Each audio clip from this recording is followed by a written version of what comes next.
Chapter 640. Closer. Even closer. So close that they almost overlapped. When the ice and fire circuits came into contact with the arcane circuits, there was no impact like when Mars collided with Earth. Instead, there was a strange harmony. As if they had gone through thousands of calculations, the three circuits matched so perfectly that even Malygos, the king of magic, was surprised. It was not like the harmony of singing, and the basic matching of the key could be deceived under the cover of the music. This was a true match that involved thousands of connection points of various sizes. This kind of coordination was completely beyond the scope of detection and correction by the human brain, or even the dragon brain. Even for a magic-type dragon aspect like Malygos, such a minor problem was not something he needed to consider. For him, the human body was too small as a vessel for magic. It would be a success if there was no leakage of magic that affected the body's functions on a large scale. However, there was no huge impact this time, nor was there any stiff feeling of mana splattering due to the mismatch. It was a complete fusion of water and milk. From the connection of the main circuit to the fusion of the branch circuits, there were more than thousands of collisions in this moment of contact. At this point in the construction of the magic circuit, the most dangerous moment had passed. What was left was the refinement gained from countless experiments, the understanding of the upper and lower limits of magic output, and the understanding of the amount of magic produced in the body. Of course, in the eyes of the two dragon kings, this was all that the light of the stars and moon could do. They did not expect that Duque did not stop there. Malygos was the first to discover the problem. Duque's magic circuit was too large even for a radiant moon wizard. Magic circuits were not static things. Wizards would further expand the circuit according to their casting needs. In other words, some branches that would affect the stability of the main circuit would be cut off. This kid, Duque, was obviously building his magic circuit with a Breaking Dawn wizard as the standard. He's really ambitious. Malygos could not help but laugh. Isn't that so? Without enough ambition, who would think of plotting against Nesario with the level of a Morning Star wizard? Alexstrasza smiled like a flower. You still want me to help him further? Malygos was a little displeased. Favors could not be owed endlessly. It was like a person who borrowed 1,000,000 yuan from the bank, and then immediately borrowed another 100 million yuan. Insatiable greed would be hated. At that moment, Duque, whose body was starting to stabilize, revealed what he had been plotting for a long time. I have news that a demon specializing in necromancy has his eyes on Syndagosa's remains. He probably wants to use dark magic to make Syndagosa into a bone dragon. Who dares? Like a dog whose tail had been stepped on, Malygos immediately blew his beard and glared. The commander of the Burning Legion, the deceiver Kil Jaden. Duque slowly slandered Chairman Dan. I'm not lying. In the future, when the Lich King resurrects Syndagosa and builds the Scourge army, wouldn't it be Kil Jaden's idea? At this time, it was of utmost importance to have someone to speak up for him. Alexstrasza said, It's been 10,000 years. In the past, you didn't let Syndagosa return to the Dragonbone Waste because of Neltharion's hatred. Now that everything is over, it's only right to bring her and the remains of the other blue dragons back. The Dragonbone Waste was equivalent to the ancestral graves of the dragons. The ancestral graves were guarded by guardians. Malygos glanced at Duque. All right, you're right. Now you and I are even. With that, Malygos casually threw a spot of light into Duque's arms. He saw the system prompt. Congratulations, host. You have obtained the Fire of Breaking Dawn, temporarily sealed, will be unsealed when your strength is sufficient. This is an extremely rare treasure in the world. With it, you will no longer have any obstacles in stepping into the Breaking Dawn realm. Duque was smashed by this sudden huge meat pie. He was in a state of blissful stupor and felt dizzy. Whether it was the possible Draenor expedition, or the destined third war of the Dark Portal, the power of mortals was no longer reliable. War was no longer something that could be settled by piling up the power of mortals. Only extraordinary power was the most reliable. Now it was like a pillow when he was sleepy. Duque didn't have a good impression of Malygos at first. Now, even if this old blue dragon was a male, Duque had the urge to kiss him a few times. Suddenly, Duque's entire body was turned around. The first thing that came into view was that beautiful face with a hint of slyness. Yo! No need to thank him. Just thank me. The Red Dragon Queen puffed out the pair of giant cats in front of her chest, and then made a proud expression. Damn! I was quite touched just now. Now I don't feel anything. Duque was also speechless towards this ancient female dragon, who made him feel angry and funny at the same time. She also didn't seem to understand the ways of the world. Are you trying to say that the debt between us is also settled? Duque touched his nose. Alexstrasza displayed her proud queen's demeanor. She elegantly pressed her right hand on her sexy collarbone and raised her chin slightly. Her golden vertical pupils flashed with pride. How is that possible? Saving my dragon egg, freeing me from my painful captivity. How can the insignificant light of stars and moon and breaking dawn fire compare? Don't tell me that someone as powerful as me is worth the same as a mere human breaking dawn wizard? Alright, what you said makes sense. I don't mind if you continue to owe me a favor. Duque rolled his eyes and shrugged. After nagging the queen for a while, Duque began to calm down and carefully feel the surging mana that had risen to the next level a day later.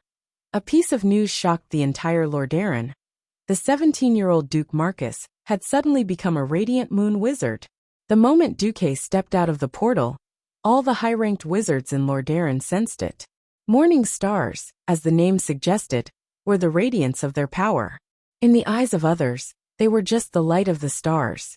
Even though they had the ability to generate mana, it was extremely limited. Radiant moon was a completely different concept. Not to mention the quality, just the quantity alone was more than 100 levels higher than a morning star. On a cloudless night, one could ignore the stars in the sky, but definitely not the moon that hung high in the sky. This was especially so when the Radiant Moon Great Wizard who was protecting Tyrrhena's told him about Duque's advancement.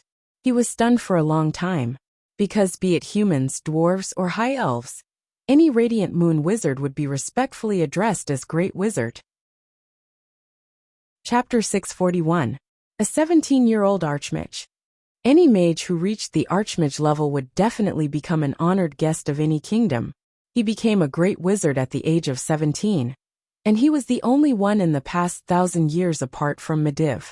Countless people were so shocked that they lost their ability to speak. Isn't this too ridiculous? King Salas Trollbane was silent for a long time. Haha.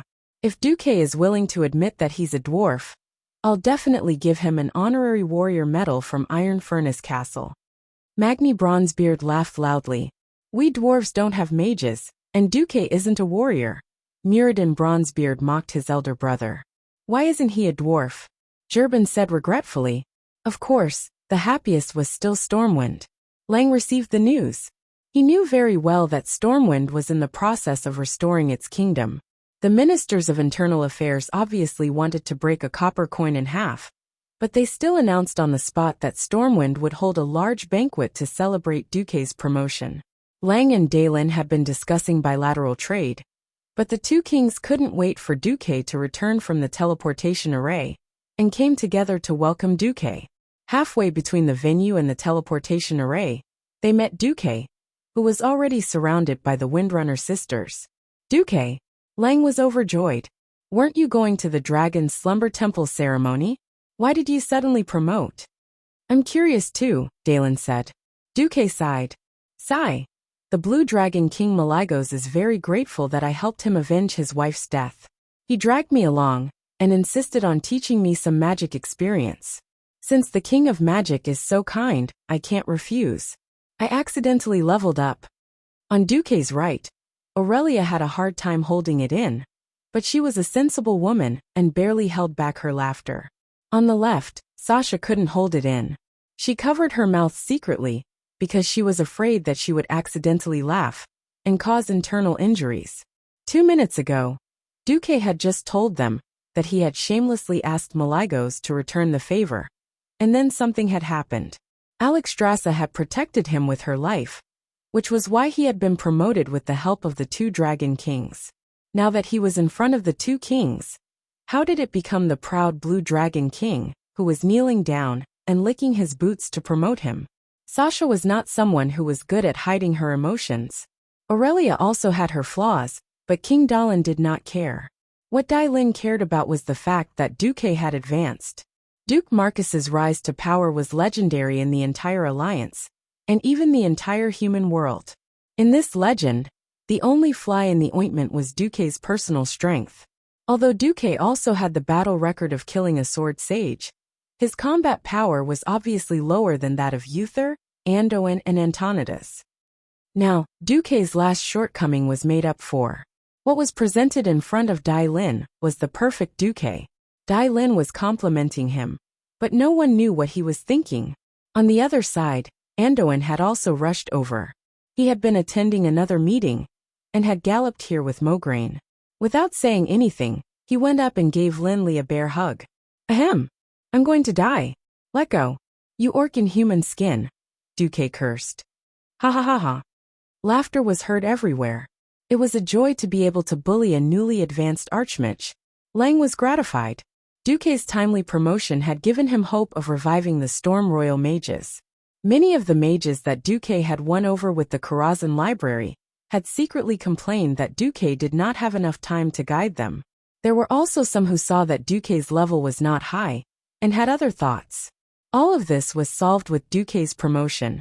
Not every mage apprentice or low-level mage could receive guidance from Antonidas, let alone the Sun King Anastrian, who would not teach outsiders. Being able to receive guidance from a Radiant Moon Archmage was the ultimate goal of most mage apprentices with potential. He had thought that Stormwind would not be able to recover in the field of mystery after losing Medivh, but now it seemed that was not the case.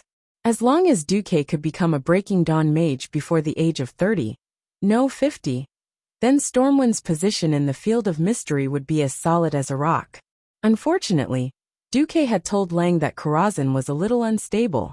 Otherwise, Lang would be willing to celebrate for 3 to 5 days. However, this did not affect the banquet tonight. The second day of the third year of the Dark Portal, the New Year's banquet had just been held last night. Most of the nobles did not expect that there would be another grand banquet soon. A grand banquet usually required a lot of preparation, but since the 25th of December, there would be banquets almost every day. As long as one could afford it, it was as luxurious as one could ask for. Standing at the entrance of the banquet hall of the Stormwind State Guesthouse, King Lang, Anduin, and the protagonist of the night, Duque, received the blessings of every guest. Congratulations, Your Excellency Marcus. No one expected Prince Arthas to come from Rotterdam. Today, Arthas was dressed splendidly. The black evening gown custom-made by the royal tailor was perfect for him. Although Arthas was only 13 years old, his outstanding genes made him not only tall, but also had the potential to be a handsome guy. Thank you, Your Highness, Duque replied respectfully. Actually, I am not much younger than Your Excellency. If possible, I would still like to call you Brother Duque. You can call me by my name as well. Arthas's face was as handsome as a spring breeze, and it was difficult for anyone to resist her enthusiasm. All right then. Welcome, Arthas. The King Duque secretly channeled mana into his arms. At this moment, Duque was like an ogre. He gave Arthas a bear hug, and made it hard for him to breathe. The 13-year-old had not developed well yet, and Arthas was defeated immediately. Everyone said that Duque was weak, but it did not seem like it. Arthas, who had been crushed by Duque's strength, finally managed to catch his breath. His face was red. Sorry, my father is not feeling well today. He asked me to come and congratulate you on his behalf, Duque. Not feeling well? Was Tarina's feeling stifled? The leaders of the various kingdoms who heard this snickered. One by one, the nobles came to congratulate Duque. Other than Kuel Salis and Gilnis who had left the alliance, all the leaders of the kingdoms came. The only unexpected guest was Krasus, who came with Ronan. After some small talk, Krasus said, Duque, why don't you come and be Ronan's teacher? Huh? Chapter 642. Duque was shocked. To be Ronan's teacher? That didn't seem right. Although there was no seniority in learning, as long as you were of a lower level than the other party, regardless of whether you were 80 years old or 100 years old, You had to call someone senior, but a 17-year-old young man with a 20-year-old disciple. That scene, not to mention that was Ronan. The famous example of a loser's counterattack in history, Ronan, who had no background, but was almost at the level of a mage. If he took Ronan as his disciple, he felt that his moral integrity would be greatly reduced. Well, even Duque himself did not believe that he was a person of moral integrity for a long time. Duque told himself in his heart, I even saved Lothar. What difference does it make if I take Ronan as my disciple? However, he still had to put on an act. Duque said sincerely, Ronan, after all, I have gone through life and death with you. Personally, I quite admire you. Perhaps I have enough achievements to boast to anyone. But my age is right there, and I may not be more knowledgeable than you. Do you really want to be my disciple? Ronan looked a little embarrassed.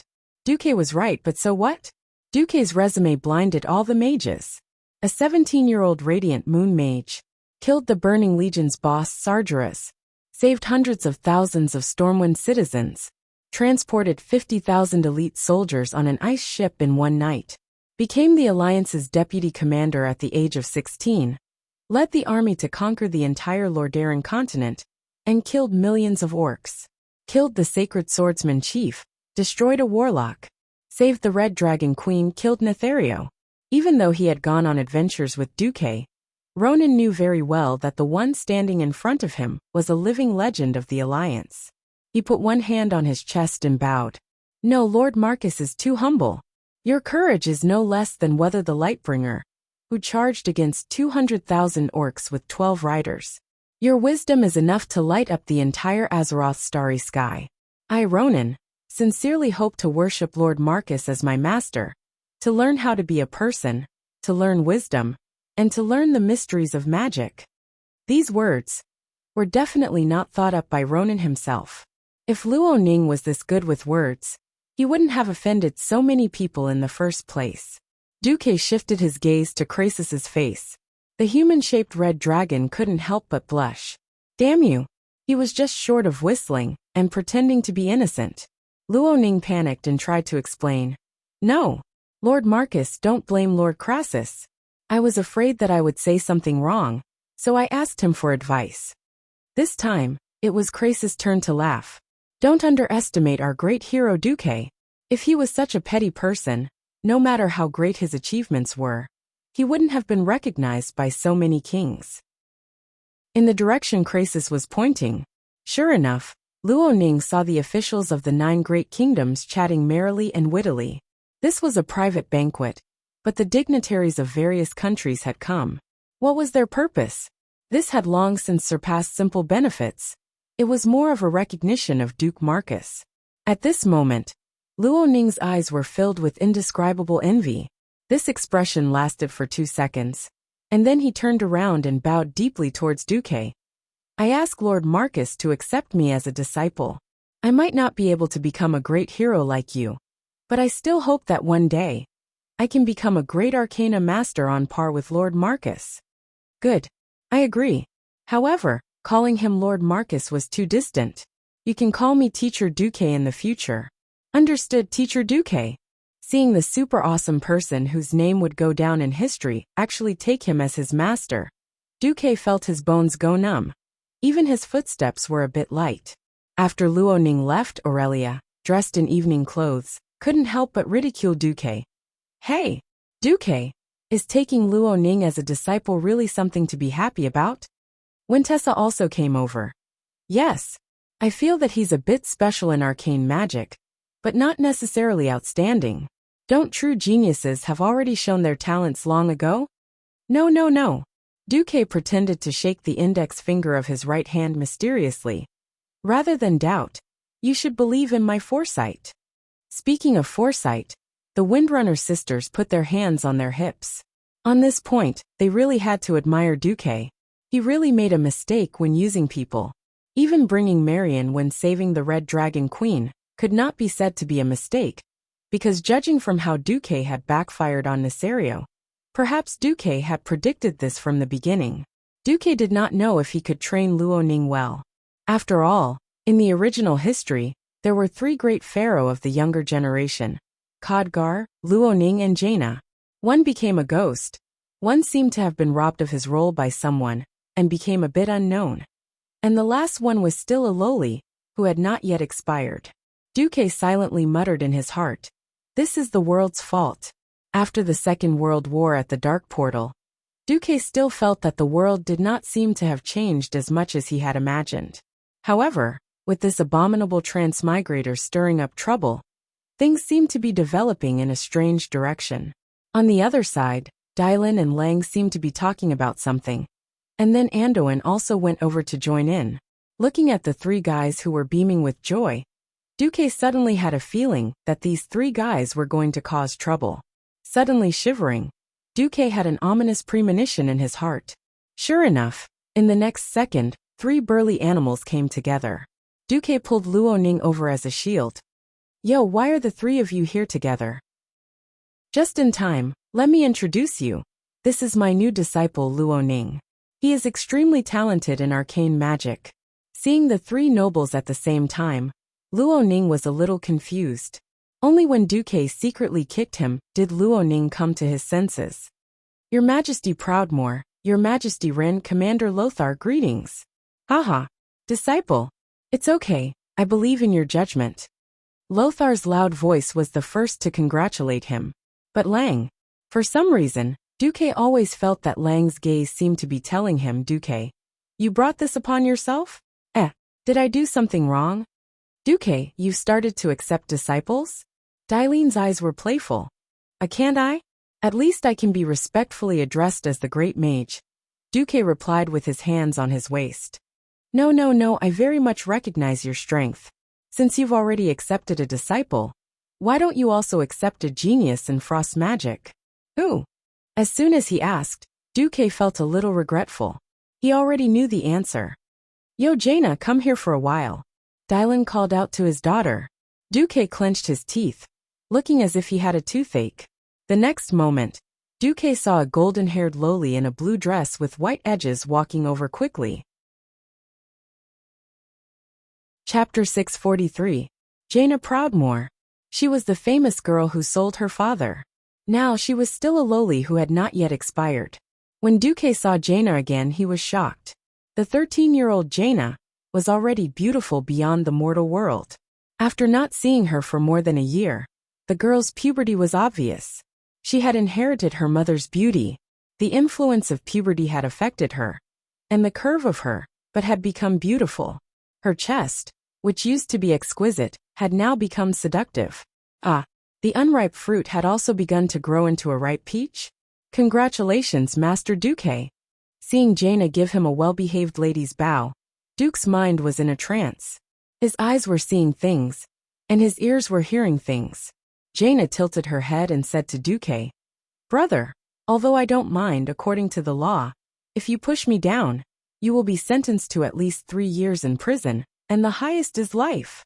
In the spiritual world, Duque's nose started to bleed, and he replied in a domineering manner, 3 years of hard work. Life is not a loss. The little lowly Jaina's face suddenly turned pale. All right. The scene returned to reality. Duke looked at Jaina with a dignified and calm gaze. She did not have many complicated thoughts, and she had the purity of Princess Kalia, as well as a pair of eyes that Kalia did not have. Yes, the biggest difference was in those sapphire eyes. If Kalia was a canary in a cage that King Tyrrhenas had carefully nurtured, she would not be able to escape. In that case, Jaina was a polar ice phoenix who was ready to set her dreams free at any time. Noble, beautiful, but with a faint sense of danger. A very magical sense of excitement was stimulating Duque's senses. And Dellen's next words made Duque feel a strange excitement in his heart reach its peak. "Duque, there is a big gap between our ages, and after going through life and death together, I have long regarded you as my little brother. My daughter is not like me, she cannot be the daughter of the sea, but I don't want to waste her unparalleled magic talent, so I want to entrust her to you." Duque tried to suppress the strange feeling in his heart. "I remember that Her Highness Jaina worships His Excellency the most. But Lord Antonides is busy. I've asked him a few times, but he always brushed me off." Dalen shrugged. "I'm busy too. Karazhan will be attacked by demons soon.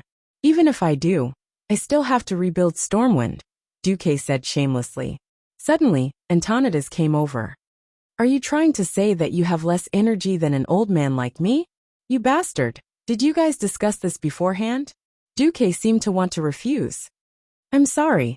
Dalen, Gianna is too beautiful. What if I can't control myself? Before Duque could finish, Dalen had already put his arm around Duque's shoulder. It's all right. Just remember to pay for your ticket after boarding the ship. I'm not picky when it comes to betrothal gifts.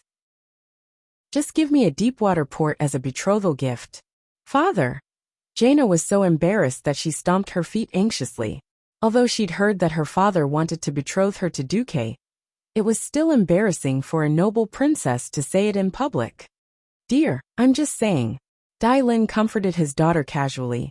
Duque couldn't stay calm anymore. Damn you! Are you trying to test my moral integrity? Aren't you afraid that I won't pay for my ticket after boarding the ship? No. First, I believe that you're not that kind of person. Second, if you are, I'll declare war on Stormwind.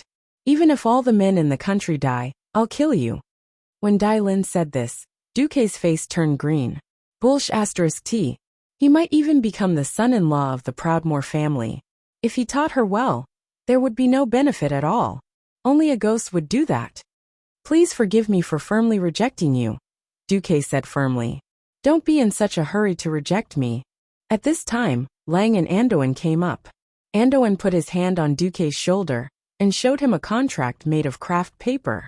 It was a 10-year economic and trade contract between Stormwind and the Kingdom of Kurtiras. From trade to supplies to arms supply to maritime cooperation. It was almost a comprehensive cooperation between the two countries. Duque roughly looked at it. Stormwind could earn at least 2 million gold coins every year. And that was only for the first year. In other words, the contract was estimated to be worth more than 20 million gold coins. Obviously, this was a cooperation that Stormwind couldn't refuse. Lang, you're selling me off for a mere 20 million? Duque was devastated. You can't put it that way.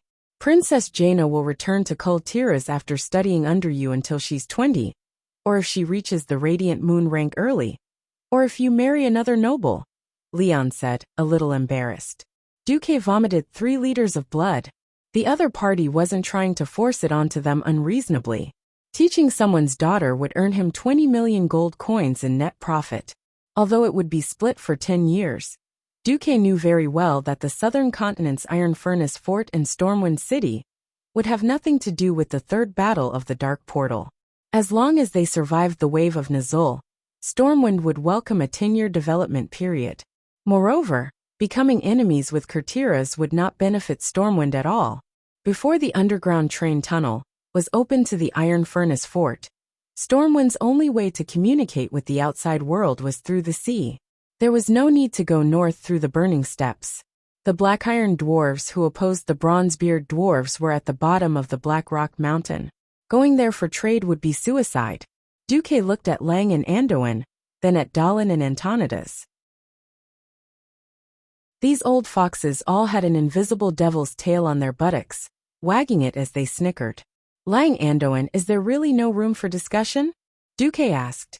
The 2 bastards shook their heads like a rattledrum. Duque's bird of despair. Father, didn't we agree that it's only an apprenticeship? Jaina asked. It's an apprenticeship, Dalen replied. It's just a precaution, so I said it first. Jaina was also a bird of despair. Just like that, the bitter Jaina walked in front of Duque. Jaina Proudmoore requests Master Duke Marcus to accept me as a disciple and guide me on the path of arcane magic. All right, Duque said helplessly. From today onwards, you are my disciple Duque. Come greet Luoning. He entered the sect earlier than you, so he's your big brother. Greetings, senior brother Ronan. Greetings, junior sister Jaina.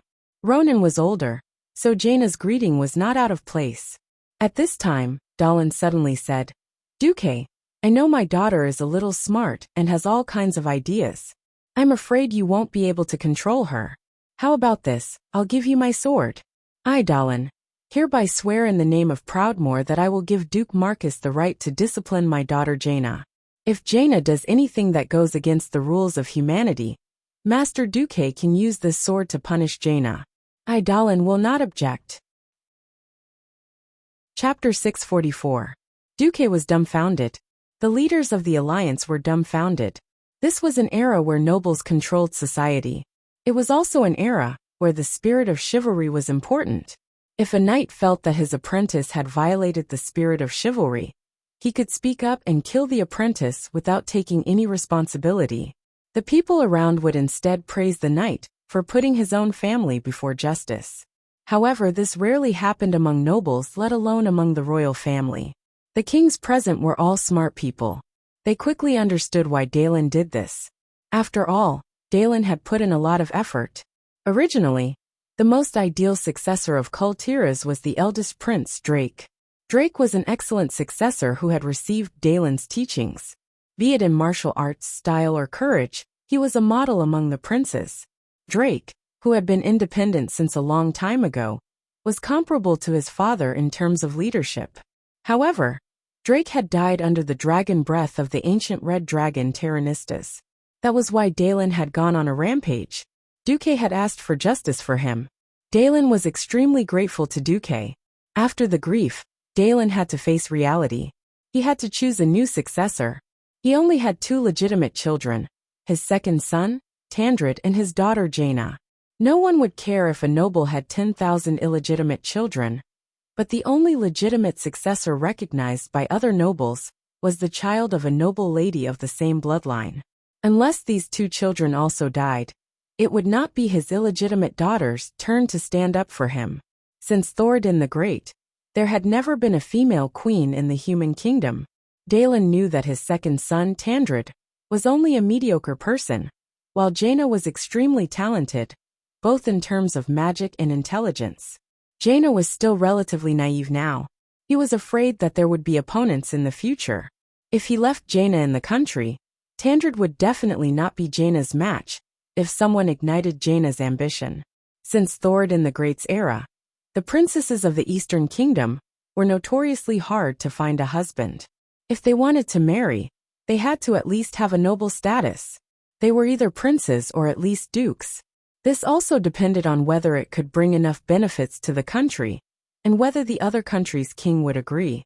Just like Princess Kalia of Rotterdam, Tyrannis had his eyes on Duque at first, but unfortunately, he met Lord Presto, who was disguised as Deathwing. If Kalia had not faked her death, according to Tyrannis's personality, it would not be surprising if Kalia was left alone in the palace for the rest of her life. It wasn't something that could be done casually. It wouldn't do if the nobles were too low in status, but if the nobles were too high in status, they would be afraid that the nobles would use their power to bully them. Any duke who marries a princess becomes a prince in the truest sense of the word. If something were to happen to the official heir, it would be a loss of royal authority. This kind of thing happened too many times since ancient times. Before the war, Dalen didn't really mind Jaina and Prince Arthas of Lordaeron getting closer. Being the Queen of Lordaeron didn't seem to be a bad thing. The battle at the Dark Portal changed everything. Lordaeron's reputation was tarnished. Tyrannis putting Nesario in an important position could still be justified, but Tyrannis and the entire upper class of Lordaeron's attempt to annex Alterac was real. Without this, there would be no such thing as making Presto the king. Tyrannis was willing to use Neltharion, who knew if he would kill Thenred after Arthas married Jaina. If that was the case, Lordaeron could legitimately annex Kultiras. So Dalen completely changed his mind. He didn't even want to put Jaina in the Dalagen, which was so close to Lordaeron. If Arthas really wanted to see Jaina, he could just take a boat across Lordaeron Mill Lake. But if he put Jaina in Karazhan, which was in the hinterland of Stormwind, that would be a different story. Dalen didn't believe that Tyrannis would let Arthas cross more than 2,000 kilometers, or use something as dangerous as a portal to meet Jaina. If he really did come, wouldn't there be Duque to block the way? Now that Duque had accepted Jaina as his disciple, it was like the fish had taken the bait. Dalen knew his daughter's charm very well. She was only 12 years old, but she had already charmed all the male Dalagen mages. Now she was even more beautiful. From today onwards, She was going to live under the same roof as Duque for 7 years. Dalen didn't believe that nothing would happen. Dalen was also an experienced playboy when he was young. He could tell at a glance that Aurelia and Sasha, who were always by Duque's side, had already fallen for him. It wasn't just the Windrunner sisters. The little girl from the Bearer family was also deeply in love, even though she was still a virgin. Dalen was very smart, but he would never know that Duque was a transmigrator. He was extremely wary of his precious daughter. Fire, theft, and betrayal. Duque was really afraid. He was afraid that he would be cursed to death if he wasn't careful. Dalen had his own wishful thinking.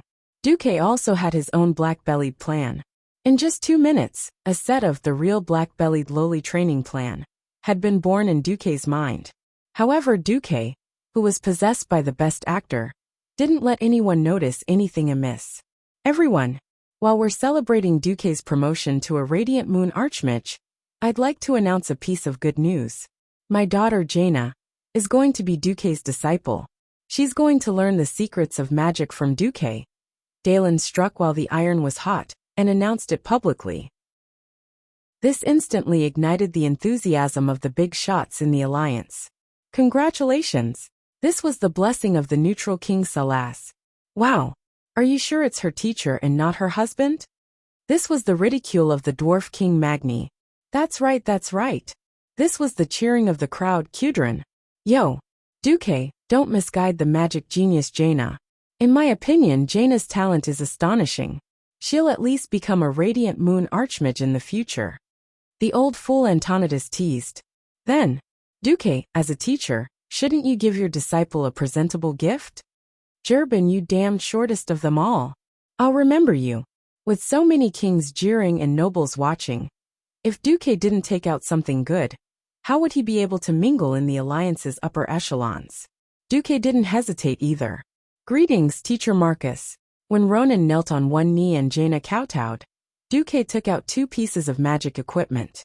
Ronan was an accessory, while Jaina was a pair of gloves. Dalen elbowed Antonidas. How about it? Does Duque mistreat my daughter? Antonidas' eyes bulged, and after a long time he said, Duque, let's make a deal. Can you exchange these 2 items for me? Chapter 645. Wow! Under the cheers of the 3 dwarf kings, the leaders of the alliance, and even the surrounding nobles, let out a second wave of exclamations. Who was Antonidas? He was one of the 2 Breaking Dawn great wizards in the current known kingdom. After Kuel Salus left the alliance, he became the leader of the alliance's occult domain. The things that Duque had given to his 2 disciples actually made even Antonidas jealous. How precious were they? After hearing Antonidas' evaluation, even Jaina, who was used to seeing big things, was so shocked that her mouth opened in an O shape. She almost spat out her tongue. She was a country bumpkin who had never seen an exquisite equipment before. At first, Dalen was afraid that Duque would be too stingy. After all, his daughter had been forced onto him, and Duque was not too willing to accept it. Dalen really wanted to see if Duque valued his daughter from the gifts that her master had given her. Now that he knew that Duque had given him something priceless, Dalen started to complain about Antonidas. Oh, Antonidas, you're not being kind. That's a gift from Duque to me, and you still have the cheek to ask for it? Old Antonidas blushed, and then said bitterly and aggrievedly, Please, it's not just me. Even those arrogant elven wizards know even if Anastrian was here, he would want it too, because those 2 are Wings of Death's treasures. Oh my God. And they're even family heirlooms. As the authoritative pharaoh finished speaking, the noise in the banquet hall suddenly rose by more than 1 level. It was like a raging wave. The exclamations of the leaders of the alliance, and the nobles, even alerted the guards outside the door. A few paladins rushed into the banquet hall with the royal guards, and only retreated awkwardly when they saw that nothing was wrong. Wings of Death, Nesario's treasures? Duque was really willing to part with it. When Jaina first received the pair of gloves, she instinctively felt that this pair of magic gloves was extraordinary. Jaina fell in love with the dark red background and mysterious purple-blue patterns at first glance. The moment she put it on, she felt that her magic circuits had at least doubled. Not only the capacity, But even the flow of mana had been greatly increased. Jaina could clearly feel that this was only a very, very small portion of the glove's power. Furthermore, there was a faint dragon's breath lingering around her fingers. This was not the corrosive dragon breath of the wings of death. This was the frost dragon breath that had been carefully purified and modified by some almighty being. For Jaina, who was only an earth mage, it was an unimaginable treasure. If that was the case, it wouldn't be considered a treasure of the wings of death. What shocked Jaina the most were the words, family heirloom. That's right. This pair of gloves was precious because it was a family heirloom. In other words, it did not limit the magic level of the user. Even the lowest level magic apprentice could wear it. Mages with a family heirloom would cultivate faster, and there was no need to worry about collecting the best magic equipment in the process of cultivation. This was because the attributes of the family heirloom would automatically unlock the seal layer by layer as the owner's magic level improved. Moreover, because the level of the heirloom itself was very high, there was no need to consider eliminating it before the owner reached the level that the equipment should have. Not to mention, it was an epic equipment that even Antonidas was jealous of. Originally, Jaina was dissatisfied with her father's unreasonable giving of a sword to Duque, allowing Duque to control her life and death after she violated the ban. However, in the face of Duque's precious super gift, Jaina's young heart fell a little. So Brother Duque, oh Teacher Duque still likes me very much. That sword is more of a formality. I won't violate the ban, so Teacher won't use that sword to punish me. Jaina's pretty face was red from excitement. She raised her sharp chin and looked up at Duque's gentle and kind face. Teacher, what's the name of this pair of gloves? Duque said kindly, this pair of gloves has a very nice name. It's called Misty Gloves. Blooming like fireworks and flowing like water? So nice. Thank you, Teacher. I really like this pair of gloves. In order to express her excitement, Jaina used a total of 3 tens to describe her excitement. A certain someone laughed sinisterly in his heart. That's right. Misty, if you dare to mess around in the future, I'll light you up like a cigarette. On the other side, Ronan was so excited that he was about to cry. In this life, Ronan did not have the merit of being the main force that saved the Red Dragon Queen.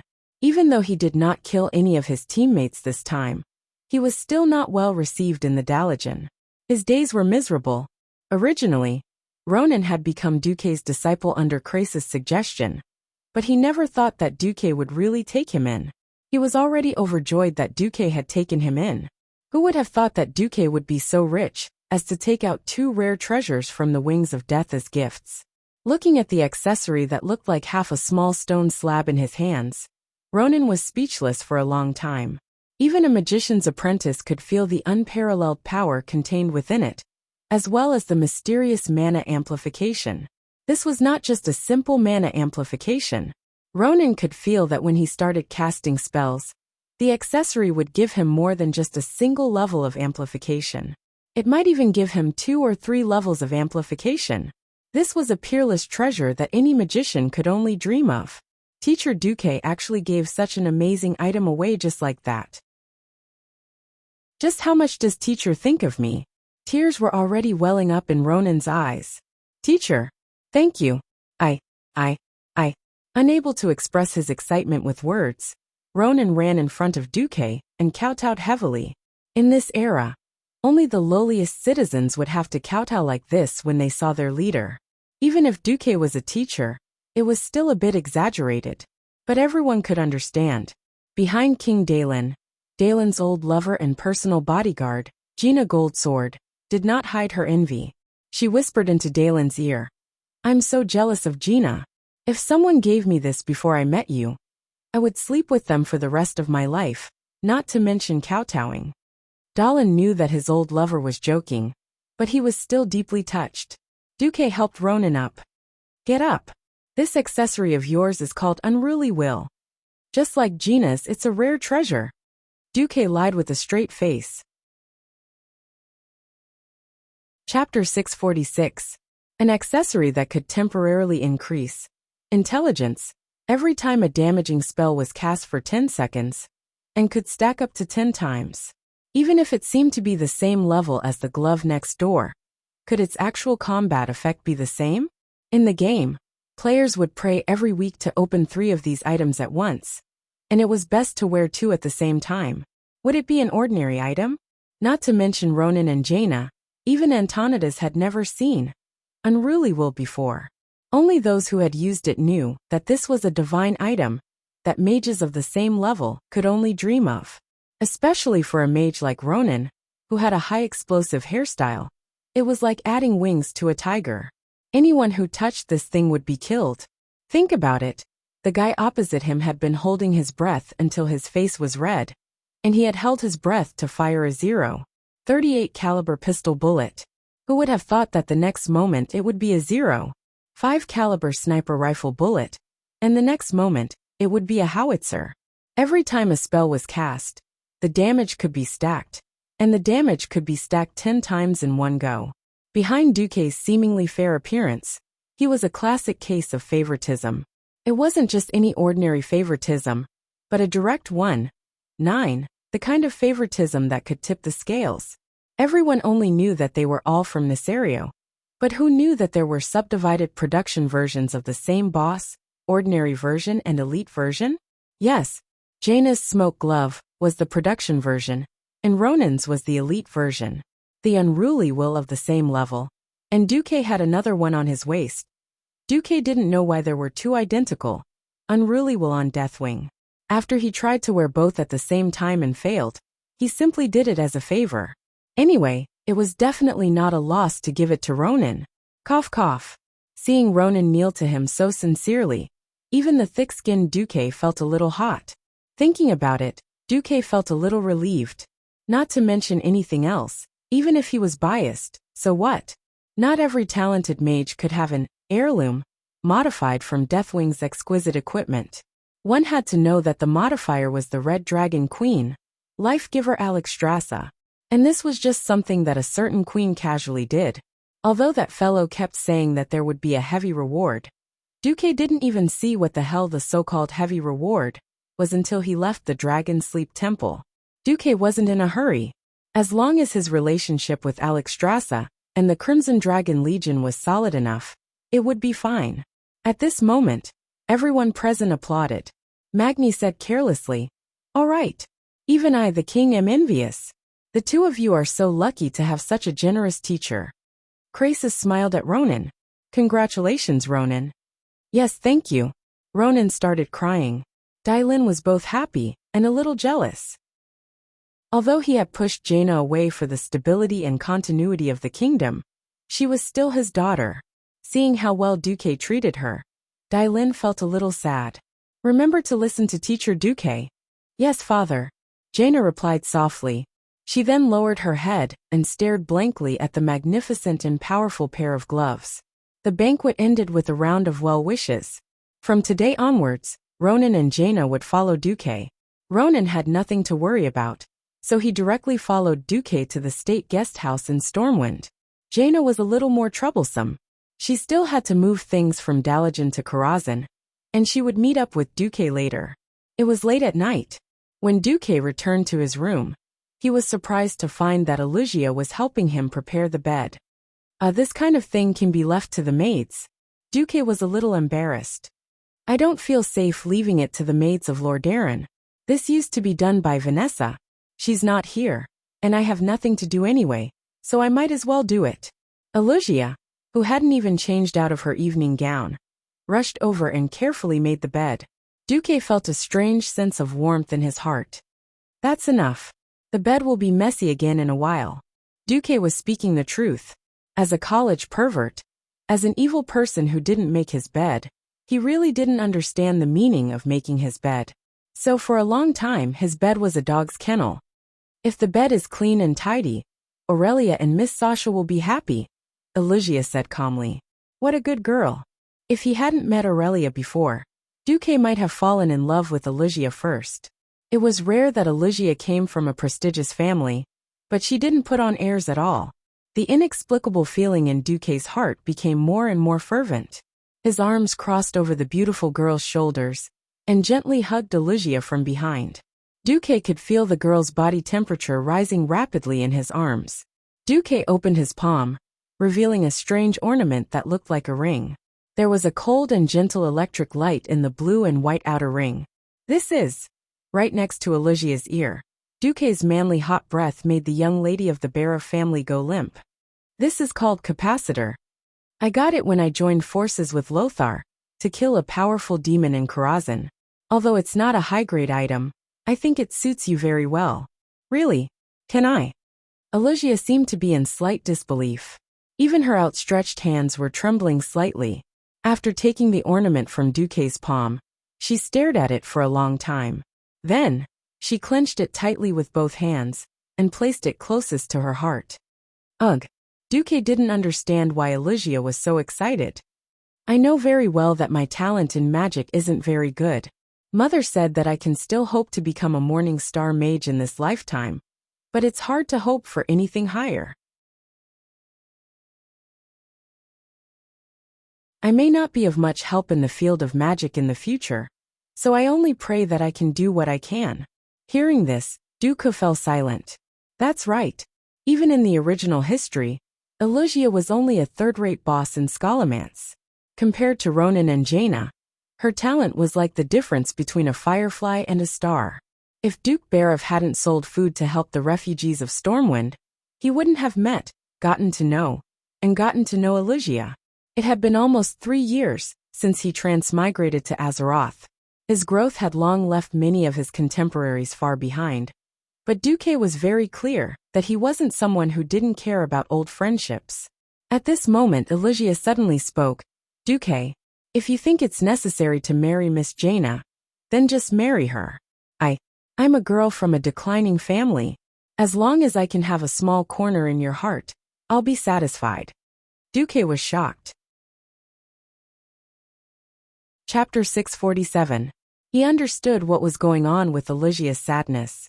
Olivia, who was born in the declining Bearer family, immediately felt an instinctive sense of inferiority when she saw King Dalen of Kurtira's cell Jaina. He had thought that she was a gentle woman like Sasha, but Duque now realized that Olivia, who was born in a noble family, was much more fragile than the women of the Windrunner family. The women of the Windrunner family were always full of confidence no matter what. Don't be fooled by Sasha's gentle appearance, but she was decisive on the battlefield. If Duke really died or ran off to become a ghoul, Sasha would definitely be the type of person who would kill the ghoul Duke, even if she had to hold back her tears. Then she would cry after the battle was over. Olivia obviously needed comfort. Duque hugged Olivia. I swear, I will never marry Jaina. Olivia shuddered. She could hardly believe what she had just heard. She really did not understand why Duque would not want the young and beautiful Jaina, who was noble and could be of help in politics. But in the next moment, Olivia's imagination filled in the blanks. Thank you, Duque. Even if it's a lie, I'm willing to die. She turned around and buried her head in Duque's chest. Duque had no one to argue with. From the first day he crossed over to Azeroth, Duque remembered one truth. The princesses of Azeroth were all frauds. From the female wild boar named Princess in the Elven Forest, to the bear princess Ji Song who was locked in a cage on Blood Island, to the earth princess Mizral who cheated the orcs, to the Moradin princess in the Kalimdor continent whose measurements were 40, 80 and 40, and finally to the seemingly normal princess Jaina who sold her father. There were countless examples of frauds. In any case, Olivia absolutely could not understand Duque's fear of princesses, as if they were ghosts. Fortunately, this didn't hinder her from experiencing Duque's determination. Duque could feel that the heart of the beauty in his arms was completely intoxicated. If he wanted to push her down, she probably would not refuse. But the beast Duque's conscience was playing tricks on him. Even though Duque wasn't a good person, and he had fantasized about making a killing in 3 years and never losing money, when it came down to it, girls under the age of 18 were beyond his hunting range. Didn't you see that before you transmigrated? It was written that women must not be younger than 20 years old to get married? All right. Even if he transmigrated, he couldn't go against the country's policies. What if he had the chance to transmigrate back, and write his story into a novel, but was banned. The author doesn't even have a place to cry. At this moment, Duque was an upright and reliable husband. At this moment, Duque was a man of integrity that everyone loved. Surprisingly, Duque really held back. He gently patted Olivia's back, comforting this sensitive girl. Leaning against Duque's chest, Olivia could clearly feel Duque's excitement and calmness again. She slowly raised her head and stared into Duque's deep black eyes. Her face was full of shyness. "Duque, actually I can." Duque shook his head gently, then blew into Olivia's ear. "I promise you, when you turn 18, I will give you a real coming-of-age ceremony." This time, Olivia's pretty face was really red. She slowly closed her eyes. "I want a promise from you, not just a verbal promise." How could Duque not understand? He directly pressed his lips against hers. "Mama." A French kiss was enough to make this little girl infatuated. Duque teased. "It's obviously a verbal promise." Olivia was so embarrassed that she ran away as fast as she could. Watching the beauty's back disappear from his sight, Duque turned his head and immediately facepalmed. "Damn, do you have to be so elusive?" What appeared in his field of vision were two pairs of long white legs unique to the High Elves. The Windrunner sisters were actually sitting on the beam of the room. When did you come in?" Aurelia pretended to use her right index finger to point at her sharp chin. She looked like she was thinking, then turned her head to ask her third sister. "Yes. When did we come in?" Sasha smiled like a flower, since little Olivia folded the quilt. "Puffed." Duque spurted out. "What the hell? Didn't that mean that they were here from the beginning?" Duque complained. "Don't scare me. Why did you hide on the beam with your aura covered?" "We didn't hide. We were up there the whole time. Who told you to not look at us and jump on little Olivia the moment you entered the room?" Aurelia was happy to see Duque embarrassed. "Sister said that she wanted to see if you were infatuated with little Jaina." Sasha unceremoniously sold her sister out. "Sister, don't think that you can sell me out just because you're my sister." Aurelia pretended to wave her little fist. "Help Duque, sister wants to deal with me." With that, Sasha screamed and jumped down. A gust of wind carried her slender body, and Sasha slowly floated down. Even with Duque's small body, he could easily princess carry Sasha and protect her. Looking at Sasha's pair of smooth calves swinging on the right side of his field of vision, Duque laughed. "Don't be jealous. How can you guys miss out on a share of Nasario's good stuff?" Duque waved his hand and took out a pair of boots that were not very bright from his dimensional bag. But Duque knew that Sasha would like them. As a ranger who needed to hide, bright colors were not practical. This pair of boots with a brown base was not as good as the green ones, but they were quite good. "This is the boots of dreams. They're definitely much better than your superior ones." Sasha did not go down. She just picked up the boots in Duque's arms and put them on. "This is great. I feel much lighter. Where's mine?" Aurelia sat on the beam, her fingers crossed under her chin as she gazed at her lover. Duque threw a belt over, and Aurelia caught it. "This is best friend's belt." "Oh, by the Sunwell, are we only best friends? I'm so sad." Aurelia went into acting mode, looking heartbroken. Duque's face darkened, but on second thought he also looked sad. "I used to think of you as a big sister, as my best friend. Who knew that you would use your amazing beauty to seduce me? I was just a kid back then. You actually did such a vicious thing." Duque was so sincere. If one did not know the truth, they would really think that Aurelia was a female pervert. Pfft. This time, it was Sasha's turn to laugh so hard that her stomach cramped. Aurelia looked embarrassed and angry. "You little bastard. You took advantage of us, and you're still being sarcastic? You're great. I'll come down and kill you right now." The three of them immediately laughed together.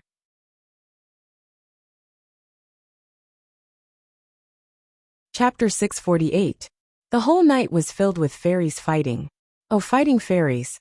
The sun rose, and the cold morning wind blew away the dark clouds. The rising sun reluctantly rose over the Alterac Mountains, and the warm sunlight shone into the room, waking Duque up. Aurelia was still sleeping soundly on the right, and there was a satisfied smile on her lips. No matter how many times Duque looked at her, he would always be fascinated by her alluring mix of nobility and wildness. Beside him, Sasha's long legs clamped onto Duque's thighs. Duque smiled and moved his body a few times to free himself from the elastic thighs. Duque's getting up did not wake the two sisters up. After losing Duque as a human pillow, Sasha unconsciously moved to the right and hugged her sister. Aurelia seemed to be subconsciously used to her sister's actions. After a whimper, she hugged her sister with one hand. After Duque washed up, he went out and saw Alicia, Gavin Rad, and the captain of his knights, Casa, waiting outside. Make an appointment for me with His Majesty Rin, Commander Lothar, and Archbishop Fail. 2 hours later, everyone was present. Do you really not need more people to clean up Karazhan? Lang asked with concern. Duque shook his head. No need. Karazhan is too narrow, and there are too many people. After all, it's my own territory. I know what I'm doing. Anduin's loud voice sounded.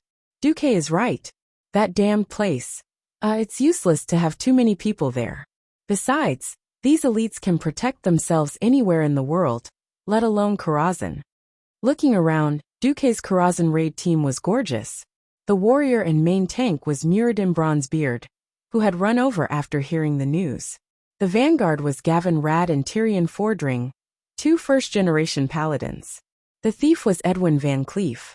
The long-range team was the 3 Windrunner sisters, plus the 2 mages Duque and Ronan. The healer was Stormwind City's Holy Light Bishop Benedict. Duque took a look and laughed so hard that his stomach was about to burst. These were elites? Damn! He was clearly pulling a bunch of heroes and leader bosses to fight another bunch of bosses. Perhaps only Duque would be able to do something so deranged. If these guys were in their heyday in the future, Duque would definitely not need the help of the 4 great dragon kings. He would just lead them to torture Nesario to death. At this moment, they still had serious expressions on their faces. Muradin and the 2 paladins were repeatedly checking their hammers and shields. Edwin carefully smeared poison on his dagger. This was the first time Duque had summoned him after recovering all of Stormwind. For a while, Edwin almost thought that he'd lost Duque's attention and was a bit depressed. Now that Duque had summoned him to clean up Karazhan, of course Edwin was excited. The 3 Windrunner sisters all had different reactions. Sylvanas and Sasha couldn't wait to see the creatures and enemies of the other world, while Aurelia acted like a big sister, warning them not to be careless. Ronan was nervously revising the magic in his magic book. After seeing the War with Dragons, he was already considered experienced, but when he heard about monsters coming out of the spatial rift, he couldn't help but feel nervous again. On the contrary, Bishop Benedict was the calmest. He looked like he was ready to fool people with holy light at any time. Beside him, Alicia was a little worried. Duque, you gave me your accessory. What are you going to use? Duque patted his waist. This is Cruel's ruse. This is the same as Ronan's unruly will. They're both products of Nesario. I guarantee it with absolute confidence. Only then did Alicia feel relieved. Don't worry about this guy. No matter who dies, it won't be him. Aurelia had her hands on her hips. For some reason, whenever this topic was brought up, Aurelia would always think of Duque's fake death twice. If she hadn't personally confirmed that Duque was a living person, perhaps even she would have thought that Duque was some kind of undead. Alright, be careful. Don't worry. I still have a team of Einherjar and a powerful mechanical construct in Karazhan. If not, I can call for help. Duque waved a necklace around his neck. The necklace itself was plain, but there were red scales where the necklace was. The teleportation door opened. The cleanup team entered in a single file. After becoming a Radiant Moon Archmage, Duque's teleportation door had become more stable. During the teleportation process, there was only a slight tremor. It was not even comparable to riding a horse. In his field of vision, everything stretched out, and the surrounding scenery became strange and blurry. The Windrunner sisters, who had experienced many teleportations, did not feel anything, but Muradin and Edwin, who were teleporting for the first time, vomited almost as soon as they stepped out of the teleportation door. As soon as he stepped out of the door, Duque saw Khadgar in his soul form. Master, you're finally back. We can't hold on any longer. Whoa, I'm back, Duque comforted Khadgar. Although Khadgar's behavior was a little funny, Duque also felt that he had let Khadgar down. During the entire World War II at the Dark Portal, Duque had only returned to Karazhan a few times. If not for Khadgar leading the Einherjar to maintain control of the Wizard Tower, Duque would not have been able to trick the group of wizards into coming here. Duque did a quick check. During Lothar's raid on Karazhan, the bosses they had defeated were Atuman the Hunter, Moros the Butler, Evil Hoof, Chess and Prince. Mediva's late father, Alan, had already disappeared after blocking the curse for Duque. The curator was controlled by Duque. In reality, there were not many boss-level monsters left. If it was the Earth Wizard Duque from before, it would definitely be difficult. But now, Duque was really used to train his troops. A demon that Alexstrasza had specifically reminded him of was definitely not some random person. But who could it be? Duque repeatedly compared the demons in his memory with names, his mind in a mess. In reality, the demons in Azeroth were not called demons. To be precise, they were a race called Eridar. This highly intelligent humanoid race did not come from the world of Azeroth or Draenor. They came from an ancient and faraway world called Argus. When Sargeras was fighting against the Dreadlord, he was affected by the mind manipulation spell. After that, he began to doubt his own divine life. He persuaded Kil'jaeden and Archimonde, one of the three heads of Eridar, and Eridar split up. The more righteous prophet Willan left with his people and ran to Draenor to seek refuge. Those Eridar people later became the Draenei. As for the remaining Eridar people who followed the two Burning Legion commanders, they began to be called Man'ari, which were the demons in the eyes of the people of Azeroth. Chapter 649. By the way, Duque, your army isn't weak at all. Why can't you take down the second level? Aurelia asked head butler Khadgar, whom Duque had arranged to stay in Karazhan. As they passed through the ballroom on the second level of Karazhan, this was not Aurelia's fault. The other members of the team had the same question as well. There were more than 100 people in the team, and it felt like any one of them could easily take down a team of royal knights. There was also Khadgar, the ghost butler with unknown strength. There was also a mysterious golem called Curator, strong no matter how one looked at it. Khadgar's face suddenly showed a sad expression. Those demons! Those damn demons! We can't fight them at all. Curator is too big, we can't go in. This has nothing to do with combat power, it's just sob. They bullied me. After saying this, Khadgar actually ran away in tears. The accompanying Einherjars also had strange expressions on their faces. They all stayed on the second level and refused to move. Master, we can't fight against those demons, but with Lady Windrunner and the other ladies here, there shouldn't be a problem, right? What's the problem? Sasha asked curiously. It had been a long time since he had returned, and Duque's memories were a little fuzzy.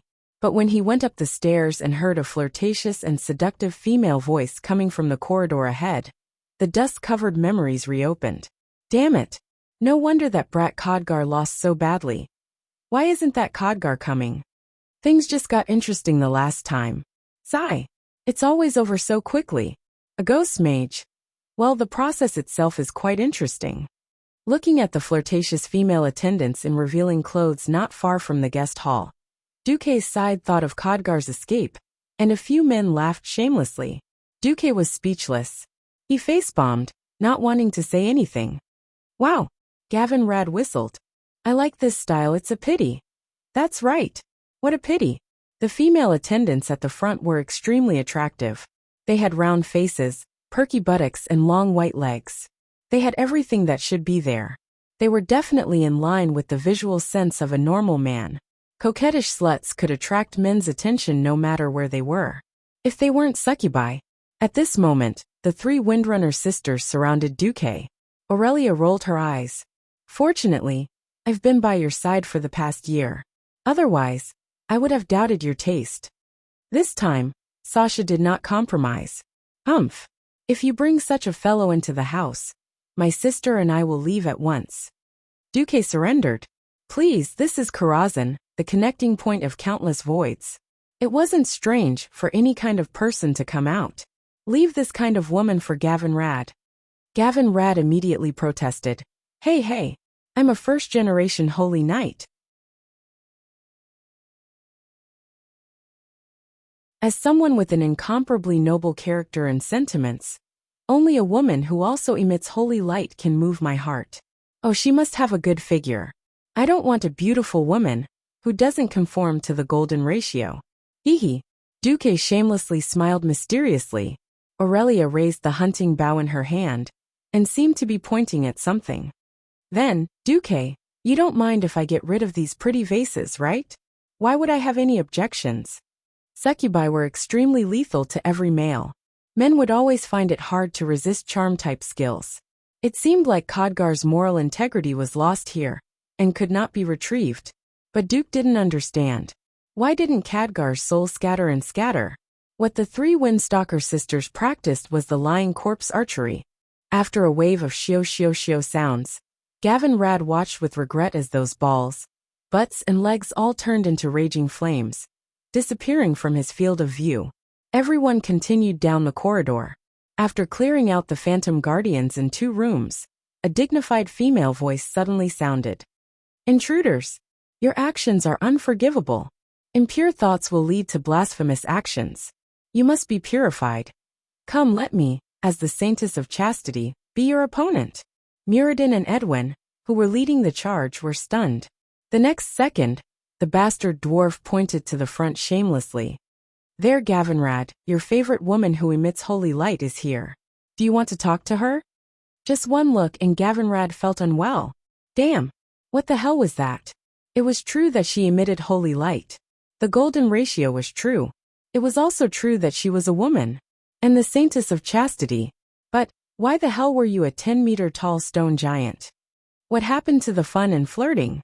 Gavinrad, who had always thought of himself as elegant, was petrified. A gust of wind blew, and everyone seemed to see Gavinrad's soul dissipate with the wind. The female giant was very tall, and she was in a huge hall at the end of the corridor. The thick pillars in the middle of the hall seemed to have some mysterious power that prevented the female giant from walking out. What do we do? Everyone looked at Duque. Duque shrugged. There's nothing we can do. The demon army is about to attack, and I have to eliminate all the unstable factors in Karazhan. Although it's a bit unfair to Gavinrad's girlfriend, I can only ask her to destroy it. Hey, who's my girlfriend? Don't think you can say whatever you want just because you're my boss. You have a princess as your fiancé, and I'm still single. Gavinrad's threatening roar was ignored. Duque commanded. Everyone spread out. Since the opponent is holy, she might have AoE skills like devotion that can penetrate the ground with holy light. The Saintess of Chastity. This was a dummy boss that could be defeated with one's eyes closed. Duque didn't feel anything for this female boss, who was surrounded by a group of succubi for some reason. With a command, everyone rushed forward, sharpening their weapons to defeat the boss. Another accident happened. Are you an emissary of the holy light? Without any reaction to Muradin's shield strike on her calf, the Holy Maiden of Chastity knelt on one knee and stared at Gavinrad with shining golden eyes. Ha! Gavinrad's face was full of confusion. Tyrion Fordring raised his long 2-handed hammer. Yes, he and I are both first-generation paladins who have inherited the holy light, the Azeroth. The Holy Maiden of Chastity nodded. I'm so happy to meet companions who believe in the same holy power in different worlds. It seems that you are not my enemy. My name is Jenna Christian. What's your name? Gavinrad's mind was in a mess, and he answered almost subconsciously. Gavinrad bad luck. Looking at the harmonious exchange of questions and answers, Muradin turned his head. Gavinrad, how dare you say she's not your girlfriend? Chapter 650. Dwarves were all straightforward people. Unless it involved secrets, they would usually say whatever they thought. Otherwise, why would the gun called Dwarf Fishing Rod be so famous? Muradin's big mouth pushed Gavinrad directly onto the fire. Apart from Theon, after a brief moment of confusion, almost everyone held in their laughter until they suffered internal injuries. Gavinrad was also a big mouth. He had just finished talking about his criteria for choosing a girlfriend, and then a boss that fit his criteria jumped out. He really deserved it. Gavinrad almost had the urge to kill him, but the bastard Duque continued to push the poor paladin into the fire with a straight face. In order to face the coming demon army, we must unite all holy forces. Gavinrad, Theon, I'll leave the task of communicating with her to you. Yes. Theon straightened his back. Yes. Gavinrad looked like he was going to a funeral. The female giant Jenna did not seem to notice Duque's shenanigans. Instead, she knelt down excitedly and asked the two paladins all sorts of questions. Duque casually said, "I wish you all happiness." Then Duque patted his butt and left. This was a small step for Gavinrad to sacrifice himself, but it was also a big step for the great cause of the Holy Light. Ah, may the Holy Light fool you. If in the future, books like Interracial Love Under the Banner of the Way of the Holy Light, or The Unspeakable Story of the First Paladin and the Female Giant of Holy Light, appeared in Azeroth, or even tricked the rookie paladins later on, Duque said that it had absolutely nothing to do with him. After leaving the hall, the bastards finally could not hold it in and burst into laughter. Ha ha ha. I'm dying of laughter. I want to ask, if Gavinrad and that Jenna had a child, how tall would his child be? Muradin was the first to fire. Ronan replied stupidly. Generally speaking, it seems difficult to have children of different races. But there are exceptions. For example, Miss Jessie Farrell in the Stormwind Fleet has dwarven blood, and elves and humans can also give birth to half-elves. Humans and female giants might also be possible. Luoning was truly stupid, but in the ears of others, it sounded like Luoning was seriously insulting Gavinrad. For some reason, the three Windrunner sisters blushed when they heard the word half-elf. Of course, except for Benedict, the Bishop of Holy Light, the focus of their discussion naturally fell on the immoral topic of how humans could have children with stone giants. Without two holy knights, the vanguard of the team was much weaker. But it was not important. After dealing with the succubus disguised as a maid, Karthika and his heroic army returned to the battlefield. Khadgar led more than 100 translucent Einherjars and fought against the ghostly guests who were wandering around the ballroom and on the way to the opera house. Duque breathed a sigh of relief. In fact, he was still a bit unsure about clearing out Karazhan. This was Azeroth in real life. It wasn't a game that simply ranked the strong and the weak. The people around him had all stepped into the realm of heroes. It could be said that apart from Luoning, who was still a sky mage, none of them were weak. On the other hand, their bodies could not be as strong and durable as in the game. Perhaps in the game, every powerful leader could withstand the attacks of hundreds of top players. Unfortunately, this was reality. After seeing Anduin and Orgrim injure each other so easily, Duque understood. Perhaps they had extraordinary reflexes and strength, and could use mysterious powers that transcended the mortal world. But deep down, they were still weak mortals. The priests in this world did not have any resurrection spells. The only one who could resurrect a person was Duque. Sighing, Duque and the others had arrived at the opera house in Karazhan. Wow, so beautiful. After this place is cleaned up, can we enjoy the opera here? Sasha shook Duque's arm excitedly. Duque laughed. Of course. After dealing with the attack of the demons, you sisters can decorate the place however you want. Along the way, the ghost audience and ghost servants had all been killed by the Einherjars. Unlike monsters in the real world, ghosts usually wouldn't leave any traces after they disappeared. What appeared in front of the adventurer team was a slightly dilapidated opera house. The scale of the opera house was so large that it was comparable to the Sydney Opera House before Duque traveled to this world. Yes, it was a smaller version. The middle of the horseshoe-shaped hall was for ordinary people to sit in. The three sides of the hall were VIP seats that were 3 levels high. Looking at the expensive satin decorations and the beautiful tables, chairs and tableware, it was not hard to imagine the grand occasion when King Lang and Anduin brought a large group of nobles from Stormwind to watch the opera. This was an era where entertainment was scarce. Other than the low-level clowns and bards who would perform in the market, the biggest entertainment for the nobles was the opera. It was true that the Windrunner sisters were rangers, but where did Aurelia's elegance and beautiful harp skills come from? She had also gone through strict etiquette training and a long period of musical training. Suddenly, the melodious sound of the organ reverberated in everyone's ears. Following the direction of the music, Duque and the others found that Servanas had sat on the huge organ on the left side of the stage. Queen Sylvanas's slender fingers danced across the keys, producing beautiful notes.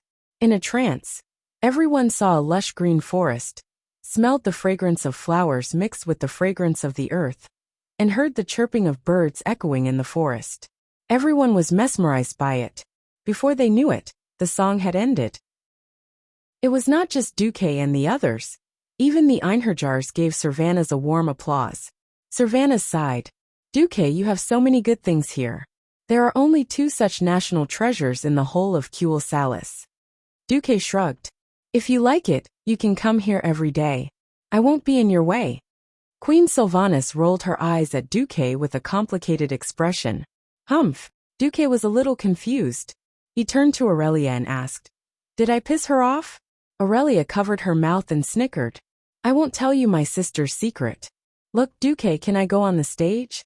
Windsor pointed excitedly at the huge stage that was covered by a red curtain, her hands waving.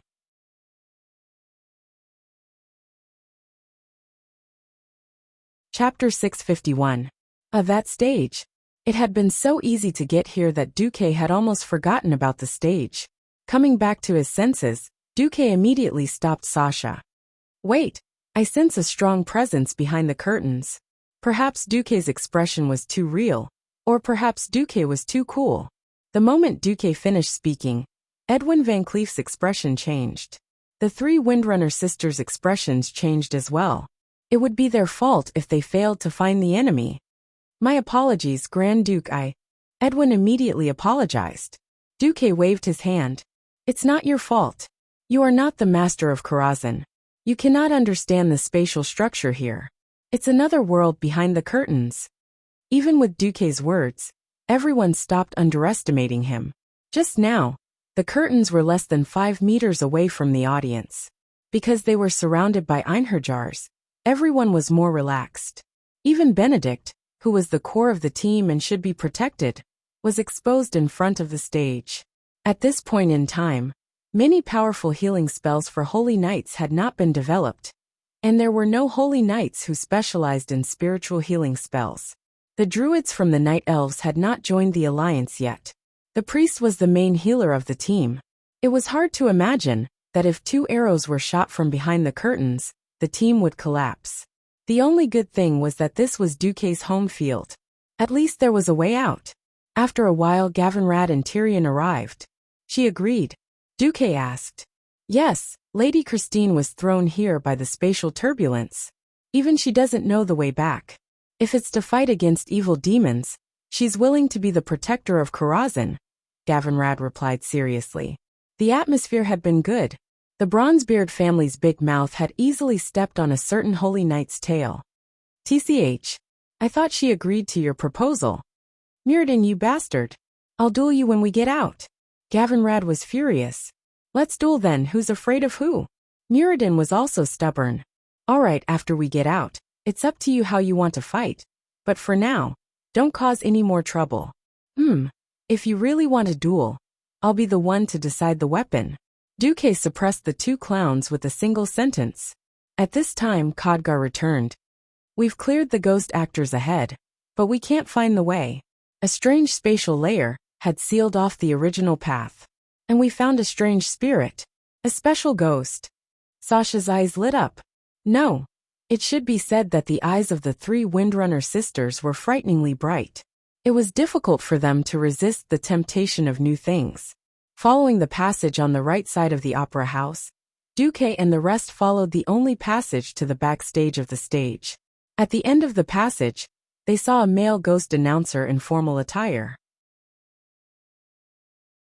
Unlike the other spirits, his soul seemed to be in a completely different space from the adventurer team. No matter if they tried to touch or use elemental power to attack, they all ended up missing. However, everyone noticed that this strange spirit would ask every once in a while, Are you new actors? Damn it. I've already informed Master that the previous scenes were all done badly. We need a new script, new opponents, and new scenes. We're here to kill all of you messy people, Muradin replied directly. There was no response. The holy light guided us here. We need to clear out the evil here, Benedict said. How much do you need to tip to open the door next to you? Edwin tried to solve the problem in a thief's way. Duque, don't expect us sisters to seduce you, Sasha said. Duque. The spirits. At this time, it was Sylvanas who stepped forward. She flipped her long blonde hair and put one hand on her waist. Yes, we are the new actors. Let's start the next scene. Seeing Queen Sylvanas' performance, Duque silently gave her a thumbs up. Yes, Duque, who was familiar with the strategy of Karazhan, knew very well that this was the key to solving the mystery. Upon hearing Queen Sylvanas' words, the announcer, who seemed to be in a daze, suddenly became spirited. He pulled up his collar, and his formal coat instantly transformed into a luxurious black tuxedo, as if water had been poured over it. Please follow me. As soon as he said this, the door to the stage, which had been connected to the entire subspace, opened silently. Duque said, Follow him and get ready for battle. The ghost announcer's steps were elegant and steady. One could imagine how much effort he had put into etiquette training when he was alive.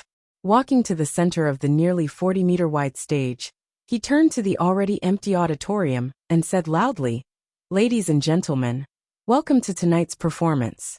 Ladies and gentlemen, welcome to tonight's performance. Tonight, we will see a love that has been thwarted in every possible way. However, as you all know, not all love has a perfect ending. Sometimes love is as dangerous as thorns. Hearsay is false, but seeing is believing. When two people who love each other meet tonight, what kind of tragedy will unfold? Let's wait and see. Now the performance begins.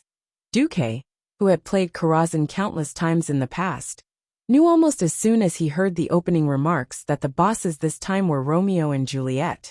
There would be 3 random scenes on the stage every time. Each scene corresponded to a different boss. The most classic opera Romeo and Juliet was the easiest of the 3 scenes to deal with.